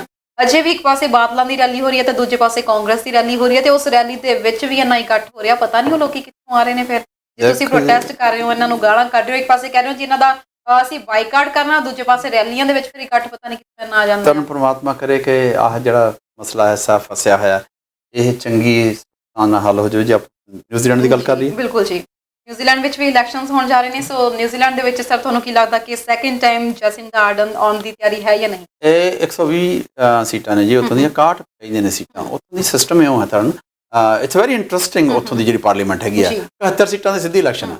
ਬਾਕੀ ਜਿਹੜੀਆਂ ਸੀਟਾਂ ਨੇ ਉਹ ਹੈਗੀ ਆ ਪ੍ਰੋਪੋਰਸ਼ਨਲ ਰਿਪਰੈਜ਼ੈਂਟੇਸ਼ਨ ਹੈ। ਜਿੰਨੇ ਪਰਸੈਂਟ ਵੋਟ ਪਈ ਹੈਗੀ ਆ ਉਸ ਪਰਸੈਂਟ ਦੇ ਮੁਤਾਬਕ ਉਸ ਪਾਰਟੀ ਨੂੰ ਰਿਪਰੈਜ਼ੈਂਟੇਸ਼ਨ ਮਿਲਣੀ ਹੈ। ਇਹਦੇ 'ਚ ਇਉਂ ਹੋ ਜਾਂਦਾ, ਕਈ ਪਾਰਟੀਆਂ ਐਸੀਆਂ ਨੇ ਜਿਹਦੀ ਓਵਰਆਲ 2%, 3%, 5% ਵੋਟ ਪਈ ਹੁੰਦੀ ਹੈ, ਪਰ ਉਹਨਾਂ ਦਾ ਮੈਂਬਰ ਪਾਰਲੀਮੈਂਟ ਬਣ ਨਹੀਂ ਸਕਦਾ। ਸੋ ਉਹੀ ਜਿਹੀਆਂ ਪਾਰਟੀਆਂ ਵਾਸਤੇ ਇਹ ਕੰਮ ਔਖਾ। 5% ਹੋਈ ਹੈ, ਤੁਹਾਡਾ ਪਾਰਲੀਮੈਂਟ ਦਾ 5% ਤੁਹਾਨੂੰ ਉਹਦੇ ਮੁਤਾਬਕ ਵੰਡ ਕੇ ਤੁਹਾਨੂੰ। ਇਸੇ ਕਰਕੇ ਜਿਹੜੀ ਇੱਥੋਂ ਦੀ ਪਾਰਲੀਮੈਂਟ ਹੈਗੀ ਆ, ਉਹ ਜ਼ਰੂਰੀ ਨਹੀਂ ਹੈ ਵੀ ਜਿਹੜਾ ਨੰਬਰ ਮੈਂ ਦੱਸਿਆ ਉਹੀ ਰਹੇ, ਉਦੋਂ ਵੱਧ ਘੱਟ ਵੀ ਹੋ ਸਕਦਾ ਹੈਗਾ। ਪਰ ਇਸ ਵੇਲੇ ਜੈਸਿੰਡਾ ਆਰਡਨ ਇਹ ਜਿਹੜੀ ਇਹਨਾਂ ਦੀ ਪਾਰਟੀ ਹੈ ਲਿਬਰ ਹੈ, 46% ਹੈਗੀ ਆ।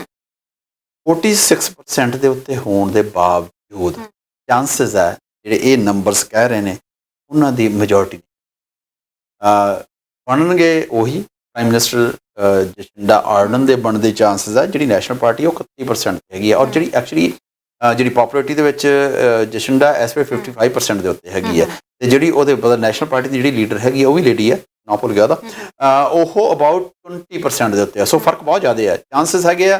ਪਰ ਜਿਵੇਂ ਵੋਟਾਂ ਸ਼ੁਰੂ ਹੋਈਆਂ ਸੀਗੀਆਂ, ਇਹਦੇ ਬਾਰੇ ਕੰਮ ਸ਼ੁਰੂ ਹੋਇਆ ਸੀਗਾ, ਜਿਵੇਂ ਜੈਸਿੰਡਾ ਆਰਡਨ ਇੰਨੀ ਪੋਪੂਲਰ ਸੀਗੀ, ਜਿਵੇਂ ਉਹਨੇ ਕੋਵਿਡ-19 ਨੂੰ ਕੰਟਰੋਲ ਕੀਤਾ ਸੀ, ਜਿਵੇਂ ਉਹਨੇ ਕੋਵਿਡ-19 ਨੂੰ ਖਤਮ ਕੀਤਾ, ਉਹ ਪੋਪੂਲੈਰਿਟੀ ਹੁਣ ਘਟ ਗਈ ਹੈ। ਔਰ ਉਦੋਂ ਆਸ ਸੀਗੀ ਕਿ ਮੈਜੋਰਟੀ ਲੈ ਕੇ ਜਾਏਗੀ। ਬਾਕੀ ਜੀ ਇਹਦੇ ਪਤਾ ਲੱਗੇਗਾ। ਇੰਨਾ ਜ਼ਰੂਰ ਹੈ, ਲੱਗ ਰਿਹਾ ਹੈ ਕਿ ਪ੍ਰਾਈਮ ਮਿਨਿਸਟਰ ਜੈਸਿੰਡਾ ਹੀ ਬਣੇਗੀ। ਮੈਜੋਰਟੀ ਹੋਵੇਗੀ, ਮਿਨੋਰਟੀ ਹੋਵੇਗੀ, it's going to be very close to majority ਜੇ ਐਸੀ ਗੱਲ ਵੀ। ਹਾਂ ਬਿਲਕੁਲ ਜੀ। ਤੇ ਸਰ ਇੱਕ ਆਸਟ੍ਰੇਲੀਆ ਦੀ ਖਬਰ ਇੱਥੇ ਜ਼ਰੂਰ ਸਾਂਝੀ ਕਰਕੇ, ਆਸਟ੍ਰੇਲੀਆ ਤੋਂ ਜੀ ਇੱਕ ਮੰਦਭਾਗੀ ਖਬਰ ਸਾਹਮਣੇ ਆਈ ਹੈ, ਜਿੱਥੇ ਵਿਕਟੋਰੀਆ ਦੇ ਵਿੱਚ ਇੱਕ 28 ਸਾਲਾ ਪੰਜਾਬੀ ਟਰੱਕ ਡਰਾਈਵਰ ਦੀ ਐਕਸੀਡੈਂਟ ਦੇ ਵਿੱਚ ਮੌਤ ਹੋ ਗਈ। ਗਗਨਦੀਪ ਸਿੰਘ ਚਹਿਲ 28 ਸਾਲ ਦੇ ਸਨ। 5 ਸਾਲ ਪਹਿਲਾਂ ਆਸਟ੍ਰੇਲੀਆ ਆਏ ਸੀ। ਟਰੱਕ ਉਹਨਾਂ ਦਾ ਪਹਿਲਾਂ ਦਰਖਤ ਨਾਲ ਟਕਰਾਇਆ, ਉਸ ਤੋਂ ਬਾਅਦ ਟਰੱਕ ਦੇ ਵਿੱਚ ਅੱਗ ਲੱਗ ਗਈ, ਉਸ ਤੋਂ ਬਾਅਦ ਉਸ ਅੱਗ ਦੇ ਵਿੱਚ ਡੈਥ ਹੋ ਗਈ। ਦੱਸਿਆ ਜਾ ਰਿਹਾ, ਉਹਨਾਂ ਦੇ ਰਿਲੇਟਿਵਸ ਦੱਸ ਰਹੇ ਨੇ ਕਿ ਕੁਝ ਦਿਨ ਪਹਿਲਾਂ ਹੀ ਉਹਨਾਂ ਨੇ ਫੇਸਬੁੱਕ ਦੇ ਉੱਤੇ ਇੱਕ ਪੋਸਟ ਪਾਈ ਸੀ ਕਿ ਮੈਂ ਟਰੱਕ ਡਰਾਈਵਰ ਹਾਂ ਤੇ ਮੈਂ ਘਰੇ ਨਹੀਂ ਬੈਠ ਸਕਦਾ। ਸੋ ਕਰੋਨਾ ਵਾਇਰਸ ਦੇ ਦੌਰਾਨ ਵੀ ਇਹ ਆਪਣਾ ਕੰਮ ਕਰ ਰਹੇ ਸੀ। ਤੇ ਪਾਸੇ ਕਿਹਾ ਜਾ ਰਿਹਾ ਕਿ ਪਿੱਛੇ ਫੈਮਿਲੀ ਦੀ ਗੱਲ ਕਰੀਏ ਤਾਂ ਆਪਣੇ ਪਿੱਛੇ ਇੱਕ 8 ਮਹੀਨੇ ਆਪਣੀ ਪਤਨੀ ਨਾਲ ਛੱਡ ਕੇ ਨੇ। ਭਾਰਤ ਵਿੱਚ ਇਹਨਾਂ ਦੇ ਪਿਤਾ ਰਹਿੰਦੇ ਸਨ। ਸੋ ਹੁਣ ਸਥਾਨਕ ਅਧਿਕਾਰੀਆਂ ਨਾਲ ਗੱਲਬਾਤ ਕੀਤੀ, ਸਥਾਨਕ ਐਮਪੀ ਨਾਲ ਗੱਲ ਹੋਈ ਹੈ ਤਾਂ ਉਸ ਤੋਂ ਬਾਅਦ ਉਹਨਾਂ ਦੇ ਪਿਤਾ ਨੂੰ ਆਸਟ੍ਰੇਲੀਆ ਆਉਣ ਦੀ ਇਜਾਜ਼ਤ ਦਿੱਤੀ ਗਈ ਹੈ। ਸਰ ਬਹੁਤ ਹੀ ਛੋਟੀ ਉਮਰ, ਮਹਿਜ਼ 28 ਸਾਲ ਦੀ ਉਮਰ ਦੇ ਵਿੱਚ ਐਵੇਂ ਦਾ ਐਕਸੀਡੈਂਟ ਹੋ ਗਿਆ। ਵਿਕਟੋਰੀਆ ਦੀ ਗੱਲ ਕਰੀਏ 166ਵੀਂ ਡੈਥਾਂ ਹੁਣ ਤੱਕ ਦੀ ਵਿਕਟੋਰੀਆ ਦੀਆਂ ਸੜਕਾਂ ਦੇ ਉੱਤੇ। ਸੋ ਕੀ ਕਹਿਣਾ ਚਾਹੋਗੇ ਬਹੁਤ ਹੀ ਛੋਟੀ ਉਮਰ ਦੇ ਵਿੱਚ? ਕਰਨ ਇਹ ਜਿਹੜੇ 166 ਹੈ ਜੀ ਉੱਥੇ ਆਲ ਟੂਗੇਦਰ ਵਿਕਟੋਰੀਅਨ ਲੋਕ ਨੇ, ਇਕੱਲੇ ਸਾਡੇ ਇੰਡੀਅਨ ਓਰੀਜਨ ਦੇ ਨਹੀਂ ਹੈਗੇ ਜੀ। ਵਾਰੀ ਥੋੜਾ ਭੁਲੇਖਾ ਲੱਗ ਜਾਂਦਾ ਤਰਨ। ਅਸੀਂ ਘਰ ਛੱਡ ਕੇ ਆਉਂਦੇ ਹਾਂ, ਪਰਿਵਾਰ ਛੱਡ ਕੇ ਆਪਣੇ ਚੰਗੇ ਫਿਊਚਰ ਵਾਸਤੇ ਆਉਂਦੇ ਹਾਂ। ਸਾਰਾ ਕੁਝ ਠੀਕ ਹੋ ਵੀ ਰਿਹਾ ਤੇ ਚਿੰਤੇਬਾਜ਼ ਪਏ ਇਸ ਚੜ੍ਹਦੀ ਉਮਰ ਦੇ ਵਿੱਚ ਚਲਾ ਜਾਣਾ। ਘਰ ਦਾ ਕਮਾਊ, 8 ਮਹੀਨੇ ਦੀ ਬੱਚੀ ਹੈ ਪਿੱਛੇ, ਵਿਧਵਾ ਰਹਿ ਗਈ ਹੈ ਛੋਟੀ ਉਮਰ ਦੀ। ਪਰਮਾਤਮਾ ਇਹ ਜਿਹੀ ਗੱਲ ਕਿਸੇ ਨੂੰ ਨਾ ਦਿਖਾਵੇ। ਐਕਸੀਡੈਂਟਸ ਹੁਣ ਕਿਉਂ ਸੁਣਦੇ ਹਾਂ ਅਸੀਂ? ਸਾਡੀ ਕਮਿਊਨਿਟੀ ਹਰ ਥਾਂ 'ਤੇ ਵੱਧ ਰਹੀ ਹੈ। ਜਿਹੜੀ ਸਾਡੀ ਕਮਿਊਨਿਟੀ ਵੱਧ ਰਹੀ ਹੈ ਤਾਂ ਨੈਚੁਰਲੀ ਆ ਉਸ ਹਿਸਾਬ ਦੇ ਵਿੱਚ, ਜਿਵੇਂ ਪ੍ਰਪੋਰਸ਼ਨ ਵਾਲੀ ਗੱਲ ਕੀਤੀ ਆਪਾਂ, ਉਸ ਹਿਸਾਬ ਦੇ ਵਿੱਚ ਸਾਡੀਆਂ ਡੈਥਸ ਵੀ ਹੋਣਗੀਆਂ, ਸਾਡੇ ਐਕਸੀਡੈਂਟਸ ਵੀ ਹੋਣਗੇ, ਅਸੀਂ ਗਲਤ ਕੰਮਾਂ ਵਿੱਚ ਵੀ ਫੜੇ ਜਾਵਾਂਗੇ, ਅਸੀਂ ਬਹੁਤਿਆਂ ਚੰਗੀਆਂ ਕਾਰਾਂ ਵਿੱਚ ਵੀ ਅਸੀਂ ਅੱਗੇ ਤਰੱਕੀ ਕਰਦੇ ਹੋਏ ਵੀ ਦੱਸਾਂਗੇ। ਤੋ ਇਹ ਜੋ ਹੋਇਆ ਬਹੁਤ ਮੰਦਭਾਗਾ ਹੋਇਆ। ਪਰ ਅਸੀਂ ਡਰਾਈਵਿੰਗ ਹੈ ਜਿਹੜੀ ਵੈਰੀ ਰਿਸਕੀ ਬਿਜ਼ਨਸ ਹੈ। ਇਹ ਸੌਖਾ ਕੰਮ ਨਹੀਂ ਹੈ। ਲੋਕੀ ਇਹਨੂੰ ਸਮਟਾਈਮਸ ਵੈਰੀ ਲਾਈਟਲੀ ਲੈਂਦੇ ਆ, ਲੱਗਦਾ ਡਰਾਈਵਰ ਹੀ ਆ। ਤੁਹਾਨੂੰ ਇਹ ਨਹੀਂ ਪਤਾ ਉਹ ਬੰਦਾ ਆਪਣਾ ਪਰਿਵਾਰ ਛੱਡ ਕੇ ਗਿਆ, ਉਹਨੂੰ ਇਹ ਨਹੀਂ ਪਤਾ ਉਹਨੇ ਵਾਪਸ ਆਉਣਾ ਜਾਂ ਨਹੀਂ ਆ। ਸਾਰੀ ਦਿਹਾੜੀ ਸੜਕ 'ਤੇ ਤੁਰਿਆ ਫਿਰਦਾ। ਇਮੈਜਿਨ ਕਰੋ ਕਿੰਨੀਆਂ ਕਾਰਾਂ ਨੂੰ ਓਵਰਟੇਕ ਕਰਦੇ ਹੋ ਤੁਸੀਂ, ਕਿੰਨੀਆਂ ਤੁਹਾਨੂੰ ਓਵਰਟੇਕ ਕਰਦੀਆਂ ਨੇ, ਕਿੰਨੇ ਚਾਂਸਿਸ ਕ੍ਰੀਏਟ ਹੋ ਰਹੇ ਨੇ। ਕਦੇ ਇਮੈਜਿਨ ਕੀਤਾ ਇਸ ਟਰੱਕ ਦੀ ਇੱਕ ਹੋਰ ਪ੍ਰੋਬਲਮ ਹੈ, ਜਿਹੜੇ ਆਪਣੇ ਹਾਈਵੇਜ਼ ਚਲਾਉਂਦੇ, ਪਲੀਜ਼ ਮੇਰਾ ਰਿਮਾਈਂਡ ਹੀ ਹੈ, ਮੈਨੂੰ ਪਤਾ ਤੁਹਾਨੂੰ ਇਹਨਾਂ ਗੱਲਾਂ ਦਾ। ਟਰੱਕ ਦੇ ਮੂਹਰੇ ਕਦੇ, ਟਰੱਕ ਦੇ ਨੇੜਿਓਂ ਕਦੇ ਵੀ ਉਹਨੂੰ ਕੱਟ ਮਾਰ ਕੇ ਨਾ ਲੰਘੋ। ਟਰੱਕ ਇੰਨਾ ਵੱਡਾ ਹੈ, ਉਹਦੇ 'ਚ ਇੰਨੀ ਪਾਵਰ ਹੈਗੀ ਆ, ਪਰ ਉਹਨੂੰ ਸਪੀਡ ਫੜਦੇ ਨੂੰ ਟਾਈਮ ਲੱਗਦਾ, ਰੁਕਦੇ ਨੂੰ ਟਾਈਮ ਲੱਗਦਾ। ਨਾਲੇ ਰਿਸਪੈਕਟ ਵੀ ਬਹੁਤ ਜ਼ਰੂਰੀ ਹੈ, ਖਾਸ ਤੌਰ 'ਤੇ ਜਦੋਂ ਤੁਹਾਨੂੰ ਡਰਾਈਵਰਸ ਰਾਸਤੇ 'ਚ ਮਿਲ ਗਿਆ। ਕਰੋਨਾ ਵਾਇਰਸ ਦੌਰਾਨ ਅਸੀਂ ਦੇਖਿਆ ਸੀ ਕਿ ਬਹੁਤ ਰਿਸਪੈਕਟ ਕੀਤੀ, ਪਰ ਹੁਣ ਵਾਪਸ ਲੋਕਾਂ ਦੀ ਜਿਹੜੀ ਆ ਮੈਂਟੈਲਿਟੀ ਫਿਰ ਉਵੇਂ ਦੀ ਹੁੰਦੀ ਜਾ ਰਹੀ ਹੈ। ਜੇ ਤੁਹਾਨੂੰ ਰਾਸਤੇ 'ਚ ਟਰੱਕਰਸ ਮਿਲਦੇ ਆ, ਰਿਸਪੈਕਟ ਜ਼ਰੂਰ ਕਰੋ। ਘਰ-ਬਾਰ ਛੱਡ ਕੇ ਆਪਣਾ, ਅਸੀਂ ਚਾਹੇ ਕਹਿੰਦੇ ਹਾਂ ਕਿ ਜੀ ਕਮਾਈ ਕਰਨ ਲਈ ਨਿਕਲੇ ਨੇ ਉਹ ਵੀ, ਸੋ ਪਰ ਫਿਰ ਵੀ ਆਪਣਾ ਘਰ-ਬਾਰ ਛੱਡ ਕੇ ਕਰੋਨਾ ਵਾਇਰਸ ਦੌਰਾਨ ਸਾਡੇ ਵਰਗੇ ਆਪਾਂ ਬੈਠੇ ਹਾਂ, ਅਸੀਂ ਕਹਿ ਰਹੇ ਹਾਂ ਅਸੀਂ ਬੈਨੀਫਿਟਸ ਲੈ ਰਹੇ ਹਾਂ, ਸਾਡੇ ਪਿੱਛੇ ਫੈਮਲੀਜ਼ ਨੇ, ਉਹਨਾਂ ਨੂੰ ਨਾ ਕਿਤੇ ਹੋ ਜਾਏ ਕਰੋਨਾ ਵਾਇਰਸ। ਪਰ ਇਸ ਦੌਰਾਨ ਵੀ ਉਹਨਾਂ ਨੇ ਆਪਣਾ ਫਰਜ਼ ਪੂਰਾ ਸਮਝਿਆ ਵਾ ਤੇ ਕੋਈ US ਨੂੰ ਚਲਾ ਰਿਹਾ ਟਰੱਕ, ਕੋਈ ਕਿਤੇ ਨੂੰ ਚਲਾ ਰਿਹਾ। ਸੋ ਟਰੱਕ ਵੀਰਾਂ ਨੂੰ ਪਲੀਜ਼ ਆਪਣਾ ਜਿਹੜਾ ਬਣਦਾ ਸਨਮਾਨ ਜ਼ਰੂਰ ਦਿਓ। ਕਰਨ ਤੁਹਾਡੇ ਘਰ 'ਚ ਜਿਹੜੀ ਵੀ ਚੀਜ਼ ਪਈ ਹੈ ਉਹ ਟਰੱਕ 'ਤੇ ਆਈ ਹੈ, ਸਿੰਪਲ ਜੀ ਗੱਲ ਹੈ। ਉਸ ਤੋਂ ਬਿਨਾਂ ਉਹ ਤੁਹਾਡੇ ਘਰੇ ਆ ਨਹੀਂ ਸੀ, ਚਾਹੇ ਗਰੋਸਰੀ ਹੈ, ਚਾਹੇ ਫਰਨੀਚਰ ਹੈ, ਚਾਹੇ ਤੁਹਾਡਾ ਕੱਪੜਾ ਲੱਤਾ, ਕੁਛ ਵੀ ਹੈ, ਜੋ ਲੱਲਾ ਭੱਬਾ ਘਰ ਦੇ ਵਿੱਚ ਪਿਆ, ਟਰੱਕ ਨਾ ਹੋਵੇ ਤਾਂ ਤੁਹਾਡੇ ਬਹੁਤ ਮਿਹਨਤ ਕਰਦੇ ਨੇ ਔਰ ਵੈਰੀ ਵੈਲ ਐਜੂਕੇਟਡ ਲੋਕ। ਐਵੇਂ ਇਸ ਲੋਕੀ ਸਮਝਦੇ ਆ they are very well educated, well qualified. ਇੱਥੇ ਆ ਕੇ ਉਸ ਪਾਸੇ ਨੂੰ ਉਹਨਾਂ ਦੀ ਗੱਲ ਨਹੀਂ ਬਣ ਸਕੀ। ਬੰਦਾ ਮਿਹਨਤ ਕਰੇ, ਕਿਹੜਾ ਚੋਰੀ ਕਰ ਰਿਹਾ, ਤੁਹਾਡੇ ਤੋਂ ਕਿਸੇ ਖੋ ਕੇ ਤਾਂ ਨਹੀਂ ਖਾ ਰਿਹਾ, ਆਪਦੀ ਕਮਾਈ ਕਰਦਾ। ਤੁਹਾਨੂੰ ਉਸ ਤਾਂ ਹੀ ਰਿਸਪੈਕਟ ਹਰ ਪ੍ਰੋਫੈਸ਼ਨ ਦੀ ਹੋਣੀ ਚਾਹੀਦੀ ਹੈ। ਇਹ ਅਸੀਂ ਉੱਥੋਂ ਖੋਪੇ ਲਾ ਕੇ ਆਉਂਦੇ ਹਾਂ ਨਾ, ਪਲੀਜ਼ ਲਾ ਦਿਓ ਉਹਨਾਂ ਖੋਪਿਆਂ ਨੂੰ। ਬੰਦਾ ਮਿਹਨਤ ਕਰਦਾ, ਆਪਦੀ ਕਰਦਾ। ਹਾਂ ਤੁਸੀਂ ਕੁਝ ਦੇ ਰਹੇ ਹੋ ਨਾ, ਮੈਨੂੰ ਐਮਰਜੈਂਸੀ ਆ, ਕੋਈ ਨਾ ਸਵੇਰੇ ਆਈ, ਤੈਨੂੰ $100 ਦਊਂ, ਜੋ ਮੁੱਕ ਗਿਆ ਲੈ ਜੀ, ਇਹ ਤਾਂ ਠੀਕ ਹੈ। ਜਾਂ ਤੁਸੀਂ ਮੇਰੇ ਇਹਨਾਂ ਕੋਈ ਕਰ ਨਹੀਂ ਸਕਦੇ, ਤੁਸੀਂ ਕਿਉਂ ਕਿਸੇ ਪ੍ਰੋਫੈਸ਼ਨ ਨੂੰ ਇੰਨਾ ਮਾੜਾ ਸਮਝਦੇ ਹੋ? ਤੁਹਾਡੀ ਟੇਬਲ 'ਤੇ ਜਿਹੜੀ ਰੋਟੀ ਪਈ ਹੈ। ਹੁਣ ਸਰ ਸਮਾਂ ਵੀ ਇਜਾਜ਼ਤ ਲੈਣ ਦਾ ਹੋ ਰਿਹਾ ਤੇ ਦਰਸ਼ਕਾਂ ਲਈ ਹਮੇਸ਼ਾ ਕੋਈ ਨਾ ਕੋਈ ਅਖੀਰ ਦੇ ਵਿੱਚ ਸਵਾਲ ਹੁੰਦਾ। ਅੱਜ ਨਾਲ ਰੈਲੇਵੈਂਟ ਕਿਹੜੀ ਸ਼ਖਸੀਅਤ ਦਾ ਸਵਾਲ ਪੁੱਛਿਆ ਜੀ? ਐਕਟਰ ਨੇ 52 'ਚ ਇਹਨਾਂ ਦਾ ਜਨਮ ਹੋਇਆ ਸੀਗਾ ਜੀ। ਕਰਨ ਇਹ ਆਗਰਾ ਉੱਤਰ ਪ੍ਰਦੇਸ਼ ਦੇ ਵਿੱਚ ਹੋਇਆ ਸੀ। ਇਹਨਾਂ ਨੇ ਉੱਥੇ ਇੰਟਰ ਕਾਲਜ ਦੇ ਵਿੱਚੋਂ ਪੜ੍ਹਾਈ ਕੀਤੀ ਹੈ ਜੀ। 1975 ਦੇ ਵਿੱਚ ਨੈਸ਼ਨਲ ਸਕੂਲ ਆਫ ਡਰਾਮਾ ਦੇ ਵਿੱਚੋਂ ਇਹ ਗ੍ਰੈਜੂਏਟ ਹੋਏ ਨੇ ਜੀ। ਉਸ ਬੇਸ 'ਤੇ ਇਹਨਾਂ ਨੇ ਫਿਰ ਜਿਹੜਾ ਸਟਰੀਟ ਸਿਨੇਮਾ ਹੁੰਦਾ ਡਰਾਮਾ, ਇਹੋ ਜਿਹੇ ਉਹਨਾਂ ਨੇ ਸਟਰੀਟ ਦੇ ਡਰਾਮੇਜ਼ ਨੂੰ ਬੜਾ ਪ੍ਰਫੁੱਲਤ ਕੀਤਾ ਜੀ। ਹਿੰਦੀ ਦੀਆਂ ਫਿਲਮਾਂ 'ਚ ਜਦੋਂ ਪਹਿਲੀ ਵਾਰੀ ਆਏ ਸੀ, ਰੀਨਾ ਰੋਏ ਦੇ ਨਾਲ ਆ ਕੇ ਇਹਨਾਂ ਨੇ ਕੰਮ ਕੀਤਾ ਸੀਗਾ ਜੀ।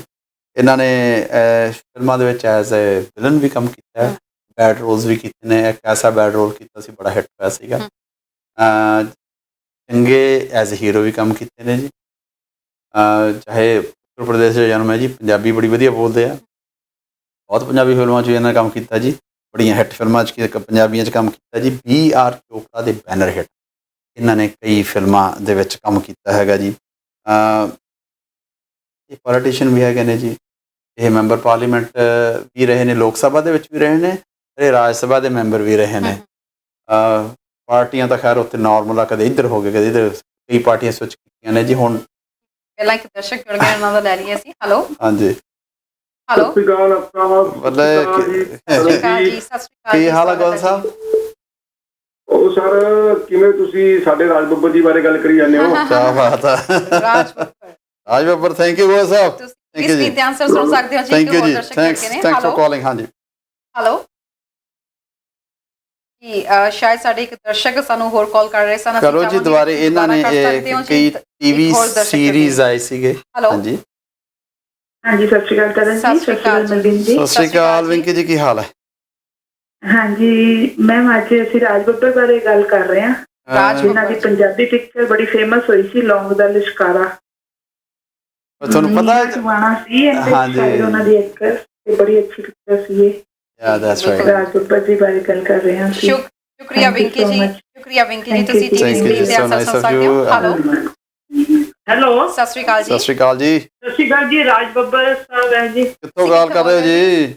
ਮੈਂ ਬ੍ਰਹਮਟਨ ਤੋਂ ਹੀ ਬੋਲ ਰਹੀ ਹਾਂ ਜੀ। ਥੈਂਕ ਯੂ ਜੀ, ਬਰੈਂਪਟਨ ਸੋ ਤੋਂ। ਨਾਈਸ ਆਫ ਸ਼ੁਕਰੀਆ ਜੀ, ਯੂ, ਤੁਸੀਂ ਥੈਂਕ ਟੀਵੀ ਯੂ ਜੀ। ਸਕਰੀਨ ਦੇ ਆਨਸਰ ਸੁਣ ਸਕਦੇ ਹੋ। ਕਾਲ ਕਰਨ ਲਈ ਬਹੁਤ ਬਹੁਤ ਧੰਨਵਾਦ। ਸਰ ਸਰਬ ਸਿੰਘ ਜੀ ਕਰ ਰਹੇ ਨੇ ਰਾਜ ਬੱਬਰ, ਪ੍ਰਣਵ ਪੋਲਾ ਜੀ ਕਰ ਰਹੇ ਨੇ ਰਾਜ ਬੱਬਰ, ਰੁਪਿੰਦਰ ਬਾਜਪਾ ਜੀ ਕਰ ਰਹੇ ਨੇ ਰਾਜ ਬੱਬਰ, ਜੈਕ ਗਿੱਲ ਜੀ ਕਰ ਰਹੇ ਨੇ ਸ਼ਤਰੂਘਨ। ਅਜੇ ਮੈਂ ਇੰਨਾ ਕੁਝ ਤਾਂ ਦੱਸਿਆ ਹੀ ਨਹੀਂ। Thank you very much. ਇੰਨੀ ਨੌਲੇਜ ਰੱਖਦੇ ਆਪਣੇ ਜਿਹੜੇ ਦਰਸ਼ਕ ਨੇ ਕਿ ਥੋੜ੍ਹੀਆਂ ਗੱਲਾਂ ਹੈ। ਤਾਂ ਮੈਂ ਨਾਲ ਫਿਲਮ ਦਾ ਨਾਮ ਦੱਸਿਆ ਜੀ, ਇਨਸਾਫ ਕਾ ਤਰਾਜੂ, ਤਾਂ ਹਲੇ ਮੈਂ ਕਿਹਾ ਹੀ ਨਹੀਂ ਹੈਗਾ। ਅਤੇ ਜਿਹੜਾ ਨਾਂ ਲੌਂਗ ਦਾ ਲਿਸ਼ਕਾਰੇ ਦੀ ਗੱਲ ਕੀਤੀ ਹੈ ਜੀ, ਨਾ ਉਹ ਚੰਨ ਪਰਦੇਸੀ ਦੀ ਗੱਲ ਕੀਤੀ ਹੈ। ਚੰਨ ਪਰਦੇਸੀ ਦੀ ਸ਼ੂਟਿੰਗ ਕਾਲਜ ਦੀ ਹੈ ਜੀ, ਓਕੇ ਸਰਦਾਰ ਕਾਲਜ ਦੀ ਉੱਥੋਂ ਦੀ ਸ਼ੂਟਿੰਗ ਹੈਗੀ ਹੈ ਜੀ।